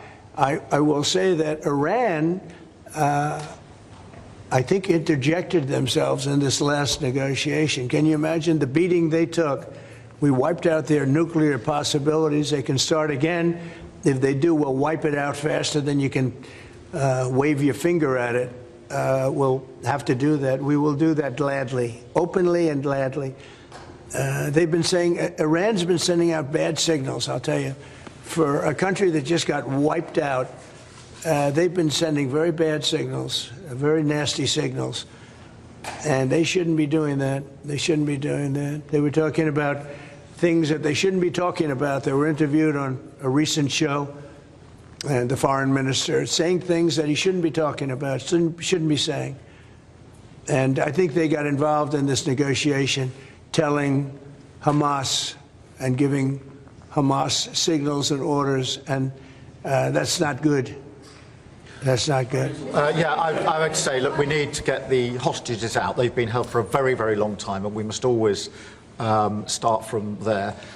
Yeah, we must always start from there. Always start from there. This famine is worse than anything we've had in decades. We've always got to start with the hostages. The British public and myself, seeing those images of starving children in particular, are revolting. It's not just children who are starving, by the way, you stupid freak. Yeah, I mean, it's adults too, but at least they're acknowledging the starvation. God. He really is just so contemptible. He is awful. He is an awful monster. Oh my God. I mean, we knew he was going to be a giant piece of shit, but God damn, dude, he has somehow outdone my expectations. I mean, I think that there's like, there's just like evidently some like there's a the U.S. has its own kind of rot, you know, like tearing through the country from within, and among its governing elite, especially. The United Kingdom has its own rot, and in some ways it's worse, in some ways it's not as bad as ours, but it is there, and like Keir Starmer is a particularly depressing expression of it. Good Lord. Like it's enraging and so deflating all at once. Yeah. Public at what they're seeing, and they know, and we know, that humanitarian aid needs to get in at speed, at volume. Yes, some could be airdropped, and we're working with others, with the US. All right, yeah, and he's willing to entertain bullshit on theater. that, but the trucks need to get in, because that's the only way you can get the volume in. And we do thank the President for the work he's done to try to get to a ceasefire, which we desperately need, but also to put aid in to the region. There needs to be much more of that. We need to galvanise other countries in support of getting that aid in. And yes, that does involve putting pressure on Israel, because it absolutely, this is a humanitarian catastrophe now. We also need to look beyond that situation to what then happens in the event of a ceasefire, which is desperately needed. And that's why I'm really pleased that we're having a discussion about what a peace plan would look like after that, the component parts of that. And we have to be really clear at this point that Hamas can play absolutely no part in any future governance in Palestine and and in Gaza. And it's really important that we're clear about what triggered this, who took the hostages, and calling out Hamas for what they are, which is a terrorist organization. But yeah, Corbyn's party got signups, 500,000 signups in 3 days, dude. Like, I feel like they're cooking. I mean, people want an alternative. I mean, it's one of those situations where like there have been no good options for so long, and people have been pretty much clamoring for this kind of political option since Starmer officially took power. I've been also this is like, that's UK domestic politics, but going back to Israel, I listened to the NPR Up First assessment this morning, and they're still doing like Holocaust denial style Nazi propaganda over there, straight up. It's actually alarming. Okay, it is actually alarming how insane it is. They had they talked about starvation. And then instantly they get like an Israeli soldier to say this is Hamas propaganda. It is not real famine. And then like it's crazy. They just straight up only listen to Israeli resources, Israeli envoys, Israeli soldiers. And by the way, like there's more like restriction coming to the BBC. I mean, if Reform UK wins as well, it's going to get even worse, because the allegation remains, like within British politics, within Parliament, the perception such that it is now the reality for them is that the BBC is still excessively sympathetic to Hamas. That's their attitude. So it's only going to get worse. It's only going to get worse. Yeah. NPR, they said their reporters saw the starvation with their own eyes. Yeah. And then what did they do? In the report, it starts off with saying, our reporters have seen the starvation with their own two eyes. And then the next 5 minutes, the remainder after that statement is going to Israeli figures and having Israeli figures say it's actually a lie. It's a complete fabrication. No, it wasn't a bit from one Israeli guy. It was two. They had Elon Levy. They had Elon Levy? They had Elon Levy's back. Israel rehired him. Yeah, they had Elon Levy and a soldier. Elon Levy, I mean, that's like to contradict the assessment of their own reporters without ever actually undermining like the afterthought that they're supposed to leave you with is, well, our reporters saw this with their own two eyes, but you shouldn't believe them. You should believe Elon Levy and the Israeli soldier. That's what they end up That's what they end up with on that piece, talking about the starvation in Gaza. It is crazy. It is disgusting. It's not neutrality. It's just lying at the behest of a foreign state that is conducting unimaginable amounts of violence. The maximalist violent campaign you could do, a genocide. I think today the focus has to be on getting that humanitarian aid in. Will the UK avoid your pharmaceutical tariffs, and will it happen before August the 1st? Well, we'll be announcing on pharmaceuticals sometime in the very near future. We have a very big plan on pharmaceuticals. We want to bring a lot of the pharmaceuticals back to America, where they should be. If you look at COVID, it sort of taught us a lesson. We were getting our pharmaceuticals from other countries. We almost didn't make any. We used to make them ourselves, and we're going to want to be making a lot of them ourselves, all of them in a sense. He does look like shit. He looks worse than ever before. I don't know what the fuck's wrong with him. We'll be dealing with you on pharmaceuticals also. And we certainly feel a lot better with your country working on pharmaceuticals for America than some of the other countries. I mean, the irony is that he does his belief in good genes. And also his body is a battery, and he's not using it. So he's in dipped up shape. I think though that he just looks like he's slowing down, and by the end of this presidency, it's going to be like, I don't know if it'll be as bad as term 2 Reagan, because term 2 Reagan was just demented, but it'll be like he's sundowning. He's sundowning in a real way, and like by the actual definition of it, like he can't, like, in the same way like Biden was sundowning and the reporting was establishing it about like his working hours. Like Trump, it seems like right now you get the impression he can work a full day, but I don't know if that'll hold up by 2027. He's Brandonizing at an alarming rate every single day. He's Brandonizing harder and harder. But like, also he's old. He's old as and he's used to a cushy lifestyle for the most part. And one could even say that like his first term, he didn't work as hard as he is now. His first term, he watched so much TV, dude. I think it really was. He watched TV and he played golf. Now he can't even. January 6th and all the shit that came after it was a sort of self-radicalizing experience in that way, because like, like everybody then turned against him, but then it turned out that like the base still didn't. And so then everybody had to get along with him. And then a political opening came up with, all the inflation and what have you. And then October 7th, obviously. And it just, he was able to do the revenge. And now, and he had a bunch of people who learned their lessons from term 1 about how to get shit done, like Stephen Miller, clearly. Yeah. Relationship we have, you would not use that as a cudgel. You wouldn't be using it as a block. But we're going to be announcing sometime very soon, I think, pharmaceuticals are our whole thing. And the companies know. And drug prices are going to be coming down very substantially in the U.S., very, very substantially. And that'll happen very soon. Mr. President, we all sense your frustration. No, go ahead. Hold it. We can all sense your frustration with Vladimir Putin. Yeah. Do you think he's been lying to you about his intentions in Ukraine? Well, I don't want to use the word lying. Take your pedo bag is so funny when you're in the UK. It's like, dude, remember, bipartisanship in terms of pedophilic elite is a universal concept. It's not just like an American uniparty concept.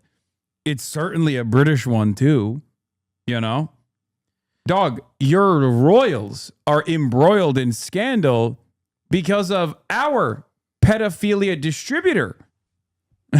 We're all in this together, my man. I think though it is also like there is the UK more than other countries, and it's not like, and not like in a glib way, like it is like a country with like a hyper unreconciled legacy of like child sexual abuse that is like, I mean, it's like it's present in so much like fiction, and I mean Jimmy Savile sort of becoming like this like icon of it. It's I don't think that it's like I don't, the English probably get like labeled too, like pedo islands probably too, but much and a little bit. But then again, like British satirists and others are probably the hardest people. Yeah. Like the people who go hardest at trying to illustrate this. Well, back in the day, they used to go hard. I don't think is there even British satire at this point? Like, There were so many goats back in the day in England that had really good. They had really good British satire, really good and biting political commentary. Chris Morris, who I think we've watched stuff together of his on your show, who did the Day to Day. The Day to Day is very important. Yeah, Brass Eye. The Day to Day, very important for me in my political commentary development. Your chatter who says that Private Eye still does good political cartoons is like I love Private Eye. It's a great British magazine, but like the political cartoons in Private Eye are like Dry Bones, but about British politics. Like you cannot come on. But I do love Private Eye. No, I think in British culture there are a lot of like individual. I mean, the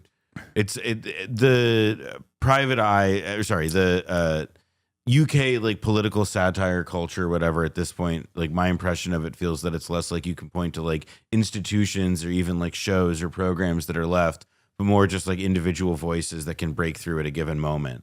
Like, Steve Coogan or something. Mm-hmm. But the reality is that like, I see another chatter who makes this point that I was about to get to, which is that like, British media companies are like the big ones that finance everything and that can distribute it, like Channel 4 and especially the BBC, have like zero appetite for risk anymore. Like, why does somebody like Adam Curtis still exist at the BBC? Because relative to what he costs the BBC, which is almost nothing because he's working just with existing archival material. Yeah. He, and his stuff is like radical in a pretty subtle way. Or Louis Theroux every now and then. Yeah, every now and then. But it's like so, they don't rare. Fund, it's very rare. And it was already rare before, and now it's even rarer. Yeah. But I was specifically talking about like cutting like actually decent political satire. Like I think the English did an even better job than the Americans did for a very long time when it comes to just political satire in general. And because like when you look at Brass Eye or the Day to Day and things like that, that's literally better. And who is one of the best American political satirists? Armando Iannucci with Veep. Armando Iannucci is Scottish, and he did what was it, In the Thick of It, and all these other things like The Thick of It. I mean, the movie In the Loop, which is tremendous. In the Loop again. Like that's a UK guy. That's a UK export. I mean, American political satire though, like American censorship. I mean, this isn't anything new, but like censorship in America. Like George Lucas has told this story about how, he was so jealous of like Soviet filmmakers and the freedom they had to experiment because America has like a corporate censorship that has to do with like, even if nobody's telling you what it is that can't be done, what can't be done is anything that jeopardizes the bottom line. Yeah. And now that we no longer have like a star system in which like actors and individuals can hold an enormous amount of power. But I do like movies. I love movies. And I know a lot of movies aren't popular. And you can say that going in. One of the reasons I retired is so I could make movies that aren't popular. Because in the world we live in the system we've created for ourselves in terms of it's a big industry, you cannot lose money. Yeah. Exactly. So the point is that you're forced to make a particular kind of movie. And I used to say this all the time when people, back when Russia was the Union of Soviet Socialist Republics. And they'd say, oh, but aren't you so glad that you're in America? I said, well, I know a lot of Russian filmmakers. They have a lot more freedom than I have. All they have to do is be careful about criticizing the government. Otherwise, they can do anything they want. Someone is just like, who's this? Dog. That's crazy. That's crazy. Open the schools. Open the schools. That is George Lucas. Okay. George Lucas, the man responsible for Star Wars. I want to see the next message after this. I want to see when they Google George Lucas. Who literally is responsible for Star Wars and also openly said Indiana that he Jones. tailored openly said he tailored the good guys in Star Wars off of the Viet Cong. Yes, sure, he stole a bit from Dune. Fair, okay. I don't disagree with you there. But like Star Wars, a franchise, is become this like explosive thing because of George Lucas's vision originally. And I say this as someone who's not the biggest Star Wars fan in general. But to say who's George Lucas is crazy. It's like saying who's Walt Disney. I'm a Trekkie, bro. That's even worse. If you know enough, know enough about like science fiction, like TV culture, to call yourself a Trekkie, that you don't know who George bad. Yeah, I do think though that What like, do you have? Like this point that he's making though is like in America, related to what I was saying a minute ago. In America, you can't make certain things if like the way that our censorship is enacted is that like you have to imagine like what won't jeopardize the bottom line. And like, sometimes it's like like obviously on an aesthetic level or an artistic level, it's about the cost that you may want to incur for how to portray something. But obviously what we're all thinking about is like all of the subjects that you're just not allowed to depict or talk about. Bro, it's literally it's manufacturing consent. That's what like the filters that exist in media that are not imposed upon people directly, but instead like self-imposed. That's what he is describing here. It's the profit motive being the most successful mechanism for censorship or self-censorship rather. That's it. That's what he's describing. Whereas like if you look at arts, if you look at movies as a part of like an arts program that is government funded, that has only one primary interest, which is to let people's creative freedoms go wild and have people express themselves, then you have technically more liberties. Then you can take more liberties with whatever vision you have to do. You have to adhere to a very narrow line of commercialism. And there's only certain, look, when I started in the 70s, it was like this. I could say Russia was like this, but we were like this. You could do a certain kind of movie. And I flaunted that system. I mean, THX, my first film, is definitely not an American film, and I shoved it in sideways. And Francis helped me trick the studio. Yeah, right. They would have never let me make that movie if they knew what I was doing. Yeah, and as we've said, the original trilogy of the Star Wars that George Lucas created, he specifically designed it around asymmetric warfare between the Viet Cong and the imperialist forces. The Empire was America.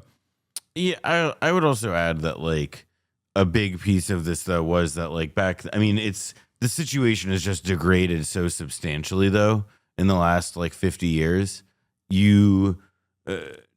There's no.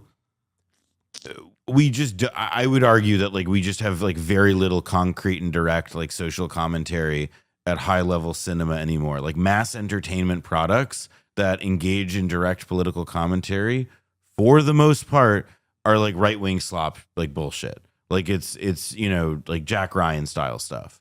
And that if you get something else by, it's not something it's comparatively exceptional. There are TV shows. People like, get mad at me like Snowfall or something. I think Andor is a great example of this. Yes, Andor obviously. Andor is great. I think it's awesome. I don't care. You can say I'm a slop consumer or whatever. Oh, it's Star Wars, but like Andor is great. It's great. It does that directly. It's one of the few, I think it's one of the few like big budget productions that we have right now that literally is pro Hamas. Like, I don't know. It's funny because people will be like, no, that's not the case or whatever. But like, it is. It's just straight up showing you exactly how by never really like directly saying it, but it's showing you how like resistance forms. And how the Empire will do false flag operations and things of that nature, and manufacture consent, and try to belittle resistance movements and destroy them, and engage in psyops and things of that nature. It explains perfectly how and why revolution forms when there is an imperial interest in extracting natural resources. The leftiness of Apple TV is kind of shocking. Foundation, Murderbot, Severance. I haven't seen like a Foundation or Murderbot. I've watched a little bit of Murderbot, but I didn't really like it that much. But yeah, Superman is pro Hamas. Superman at that level is the most like Israel you're gonna get, you know. Although I haven't seen the new Superman, but I really do wonder how much of this is just that it's like it's really hard to tell stories that use like really conventional like morality about like who's a good guy, who's a bad guy, what makes a good guy good, what makes a bad guy bad. And if it has like any resemblance in the slightest to stuff going on in the world, like, oh, a bunch of kids are being subjugated, like, oh, a big bad military is beating up on some natives. No, like, no, they take a very black and white approach to it. But you can't. But the black and white approach to it that they take literally revolves around like a private defense contractor cutting side deals with Israel so that they can inevitably parse the land of this, Jamanpur, which is like a substitute for Palestine. Like, so it is direct in that regard, where it's like a very important American defense, like military industrial complex company is literally funneling weapons to Boravia, Israel, for free, so that they can in return take some of the land of Palestine. It's like, it's blunt, it's on the nose. It's not like there's no fanfare around it. It's not subtle at all. But it gets the message across, I think. Hasan, have you talked about the history of Israel Palestine since the Balfour Declaration? Yes. For the past 2 years. And for the past 12 years, as a matter of fact, but especially so since October 7. You know, a movie I will say tripped me out, and like not necessarily in a good way. When I saw it was in Dune 2, when like Timmy's like shooting the RPG in the like sand, and like I felt like this like very like, and I wonder if I would feel the same thing with Superman, where I felt like this like very like powerful set of conflicting emotions about how like the movie is like telling you like root for this guy, root for this guy, root for this guy, when like the visual analog at the time that movie came out was Hamas. Exactly. And it's like, and like every other piece of culture is telling you like, oh, these guys are Hitler. Yeah. And like to then be in a theater where like, on like opening weekend or whatever, where everybody's cheering like, woo, like, oh, guy who in real life everybody else is calling Hitler. And like maybe a bunch of people in this theater, it was definitely like not a commentary on like the quality of the movie or anything like that. It was though like a disjuncture that like was I felt unsettled.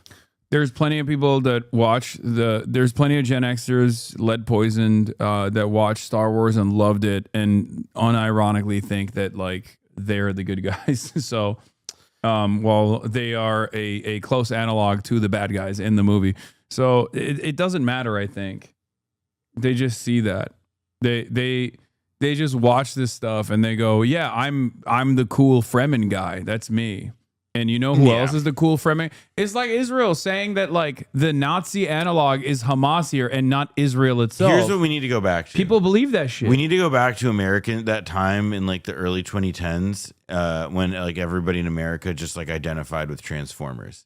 Like I think that would be like a little more sane making, because like I don't give a if you identify with like a space imperialist car. Like not my problem. Not my problem.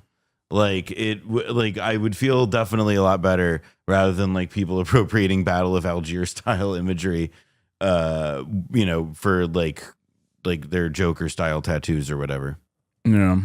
All right, let's get back to our real world examples. We'd have a good talk, and it seemed on, let's say, 3 occasions, it seemed that we were going to have a ceasefire and maybe peace, and you divide it up and you do whatever you have to do, that obviously to get to the end.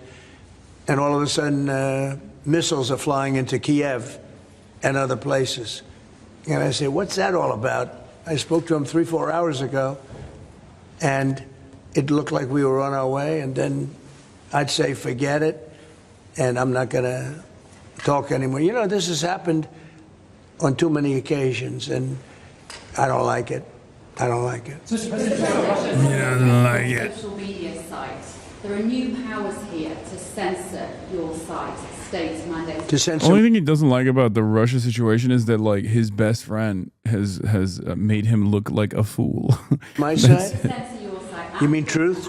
Truth, Serge? I mean truth. Is that Well, I don't think he's going to censor my site because I say only good things. Will you Yeah. please uncensor my site? Yeah, we're not censoring anyone.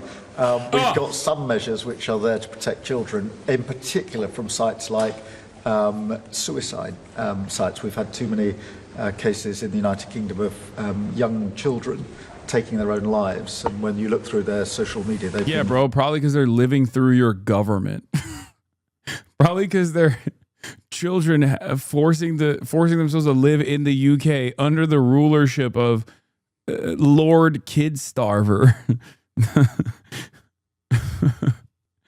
Give them an opportunity to express themselves and enjoy themselves, and you know, maybe the situation will change a little bit. accessing. Yeah, I've been to Birmingham. Okay, that's all I'm gonna say. I've been to Birmingham for like, I think it was like what, 48 hours total, and I totally understand why the rate of suicide is up. Okay, if I was there for a little bit longer than 48 hours, I wouldn't be here right now. That's all I'm gonna say. Sites which talk about suicide and encouraging, if you like, children down that road, and that is what we want to stop. Nothing about censoring free speech. But this country is the proud free speech in this country has been for For 48 hours, you were the happiest man in Birmingham? Yeah, because I knew I was going to leave eventually. That's it. No, it's really bad. It's not, I'm not even like joking when I say this. It's literally like their most famous thing is a mall. Like they have like a shopping center. I'm gonna be honest. Is bad. That's a lot of America, dude.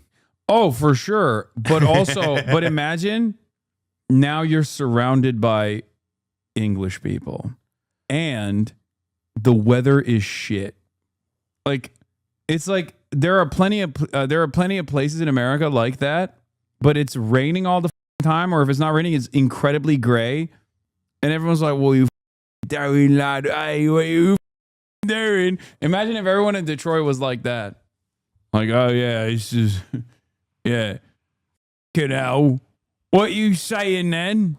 That's why Black Sabbath's from there. Alabama's Birmingham is better only in that it's not English and sometimes the weather is good. Yeah, exactly. very long time. We're very, very proud of it. We will protect it forever. But at the same time, I personally feel very strongly that we should protect our young teenagers, and that's what it usually is, from things like suicide sites. I don't see that as a free speech issue. I see that as a child protection issue. We actually passed a bill in Congress. Yes, I'd like to starve the children. I'm kid starver, not kid killer. I do not want them to commit suicide. I just want them to you must be looking starve. for Kid Toucher. He's down the hole. Yes, yes. It's headed up by my wife, actually, which was...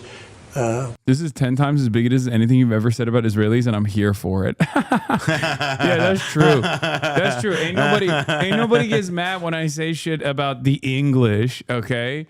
But you've seen the meme about like the Manchesterification of the U.S. and like the world. What do you mean? Like the people wearing the same outfit? Like yeah. Like having veneers and like bad tans. Yeah, and what is that? I don't understand. Like why everyone wears those like skin tight pants and like skin tight button up shirt. They get the veneers. It's crypto guys. I mean, they all look the same. It's crypto. It's Magaloff. Trying to think what the other like qualities of it are. I mean, I think of like bad jeans, but the veneers are what stick out. The veneers and the tan. Yeah. Shagaloff, mate. No. Andrew Tate. Yeah, there's definitely an element of that. To pull bad stuff out having to do with children, because it is a problem. But I cannot imagine him censoring Truth Social. This I just woke up in a fucking steaming mood, yeah? Because I live in a shithole. Do you know what I mean? Birmingham is a fucking shithole. I hate the place. I hate it. It's full of dickheads. I hate it. This is the happiest man in Birmingham. Happiest man in Birmingham. I just woke up in a steaming mood, yeah? Because I live in a shithole. Do you know what I mean? Birmingham is a shithole. I hate the place. I hate it. It's full of dickheads. I hate it. Yeah. I feel bad. I feel bad for the broomies, yeah. You joke, but this man is a monk levels of mental zen by Birmingham standards. Yeah, fucking hell. Brutal. Yeah. One day, you'll all get liberated. Broomies. They have. You'll have a proper go at it, yeah. Hold on. Doors open. Doors open, lad. Yeah, my food is ready. It's ready. I love food. About to eat a proper meal. Thai. Food. It's Brummies, not broom. Right. No, it's Brummy. About to have a proper fish and chip breakfast, yeah. And you know, mushy peas, bangers and mash. Wet pea barm. Yeah, wet pea barm, beans and toast. That blood sausage, yeah. You've seen the wet pea barm video, right? I don't. Maybe it's the Probably. Guy who's like, Bosh. Smack pea barm wet. Yeah, that's it. It's one of the. No. That's the smack barm pea wet. I tell you what, the guy, that's bloody a very nice. earnest guy goes, and it's like one of the funniest. It's a classic. Trump says his name may have been planted in the Epstein files. What's Nice. the source? Great. Yeah, I hate when those. Well, that Unusual Whales account used to do a thing that like tracked crypto transactions and other stuff, like your big whatever. Yeah. But then now it's just become like a breaking news aggregator, but like, it doesn't even that also say does it. some ad stuff. All right, let's It's been continue. a very big success. Not going to happen. And I only say good things about him and his country, so they said to me, you're making a mistake. I'm going to give my ambassador the job, make sure it's not said. I had not heard that. You're a big investor in this area, Mr. President. Say it? You're a big investor in this area. To put it mildly. Like this ballroom that we built from scratch. Do you worry, though, about the risk of increased taxes here? Will that stop you investing? And do you have a message last night on the soccer to the English Lionesses who won the European trophy? So I think that I have a theory that low taxes bring growth. We just passed a big tax cut bill, the biggest bill in the history of our country, actually. And one big, beautiful bill. I used to call it the great one big, beautiful. We took the word great out. But it's actually called the one big, beautiful bill. It's essentially a very large tax cut bill for everybody. And our country's pretty soon, I think I can say it right now, our country has never done better. We had a country that was dead. It was dead 6 months ago, a year ago. Leaders from NATO, we had a very successful meeting at NATO. Your prime minister was there. It was an unbelievable love fest with all of those countries. And they agreed to go 5% and all the things. Very smart to do. But many of the leaders said, essentially, they said, your country was dead 1 year ago. 1 year ago, we had a dead, and we did. We had a dead country. We had a president who didn't know where the hell he was. We had horrible, horrible people running our country. I think they were sick people, actually, sick. You talk about censorship. Those are big. That's all they did was censor, and they didn't know what to do. And they had high taxes. They wanted more tax. Total censorship, transgender for everybody, men playing in women's for everybody. Everything bad they wanted, and they still do. That's what they still do. That's why they're down at 15% or something. I saw it today, the lowest that the other part of the Democrats have ever been. But no, I find that when you lower taxes, you get growth.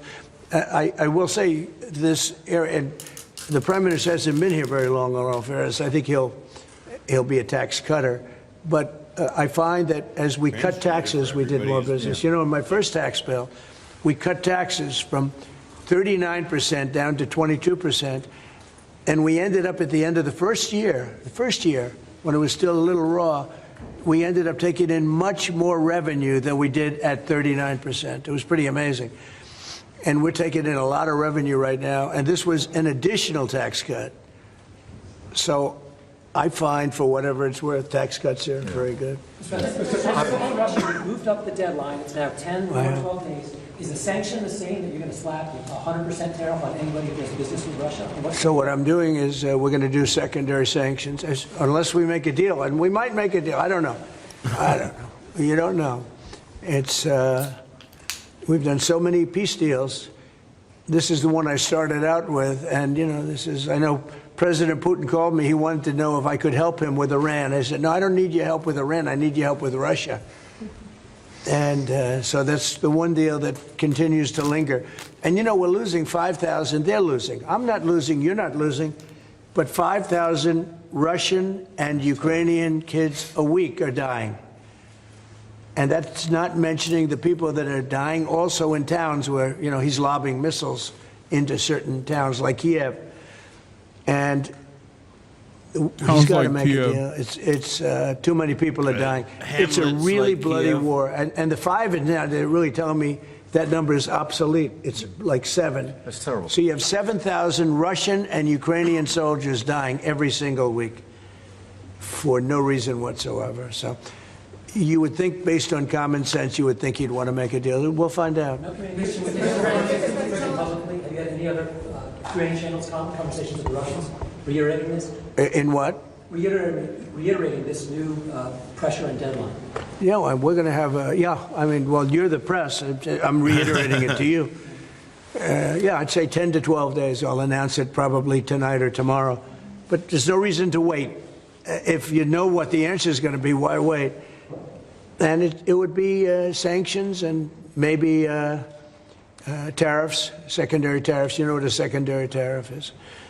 And look, the Russian economy, I don't want to do that to Russia. I love the Russian people. They're great people.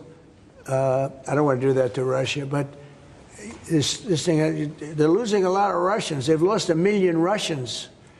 And that's the, sons. That's the sons and daughters of Russian families. They leave the house. They go, bye, Mom, bye, Dad, and then they get blown away.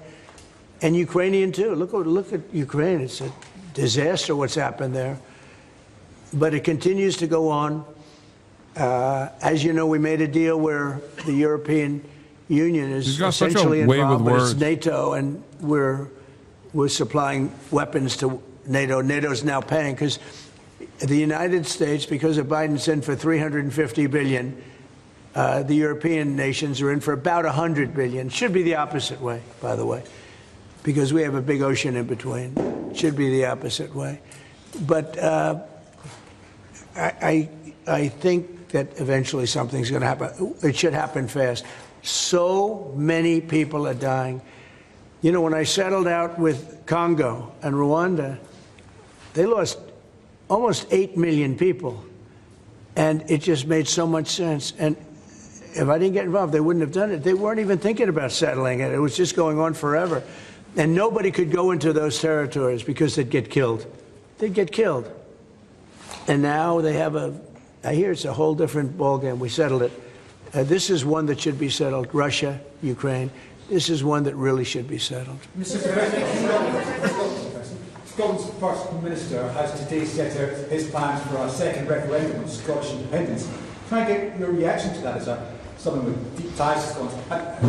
Prime Minister, can I also get your thoughts on that? If the SNP do win a majority in next year's election, then they have the right to hold the referendum, Well, I don't want to get involved in your politics. We got enough politics of our own. I will say that I predicted what was going to happen the last time. You remember, I was opening the first course over at Aberdeen, and I was over here, and at the same time, and they asked me that question. I made a prediction. It was the day before the vote, and I made a correct. I like to be correct, but I made a correct prediction.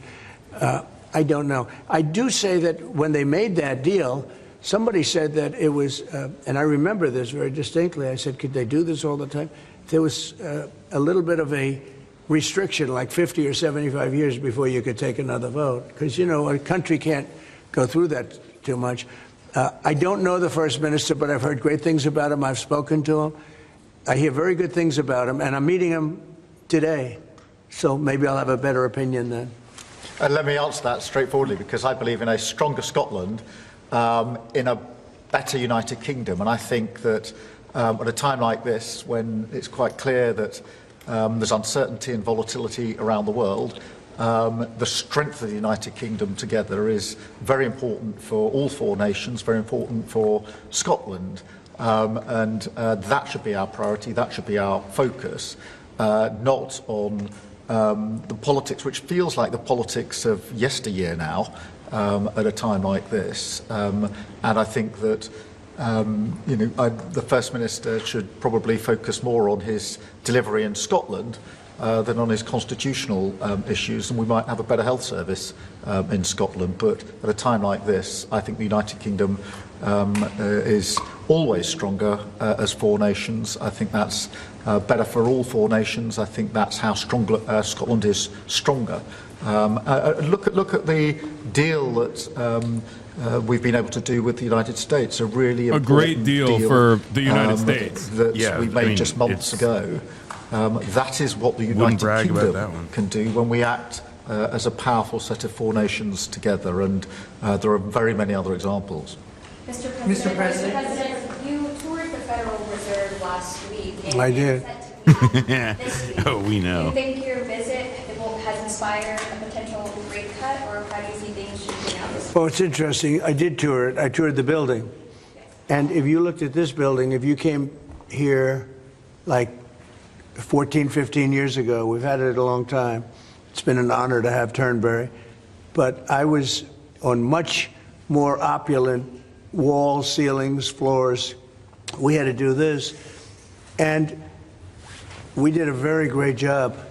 I mean, you see how beautiful it is inside. Everything was saved. Everything was preserved. We had ceilings that were in bad shape. They were falling down. It's very old. Wasn't properly maintained. Now it's brand new and beautiful, and we saved everything. If you really think here, you took a look and you were sort of commenting the coloring. Now this is a brand new building, but if you look outside, it's equally opulent and beautiful. And we didn't do that by spending, hundreds of millions of dollars in surrounding a railing underneath an area that you're painting. I mean, I've never seen anything like it. Brand new, beautiful plywood, very expensive, wrapped around a figurine or a railing to preserve it. But you don't have to do that. You can just wrap a cloth, they call it a blanket. Okay. And you don't even have to do that if you're careful when you're doing the ceiling. But I don't know. I don't care about this, man. All right, let's skip this. Hasan Reaction is one of the best ones in the React channel.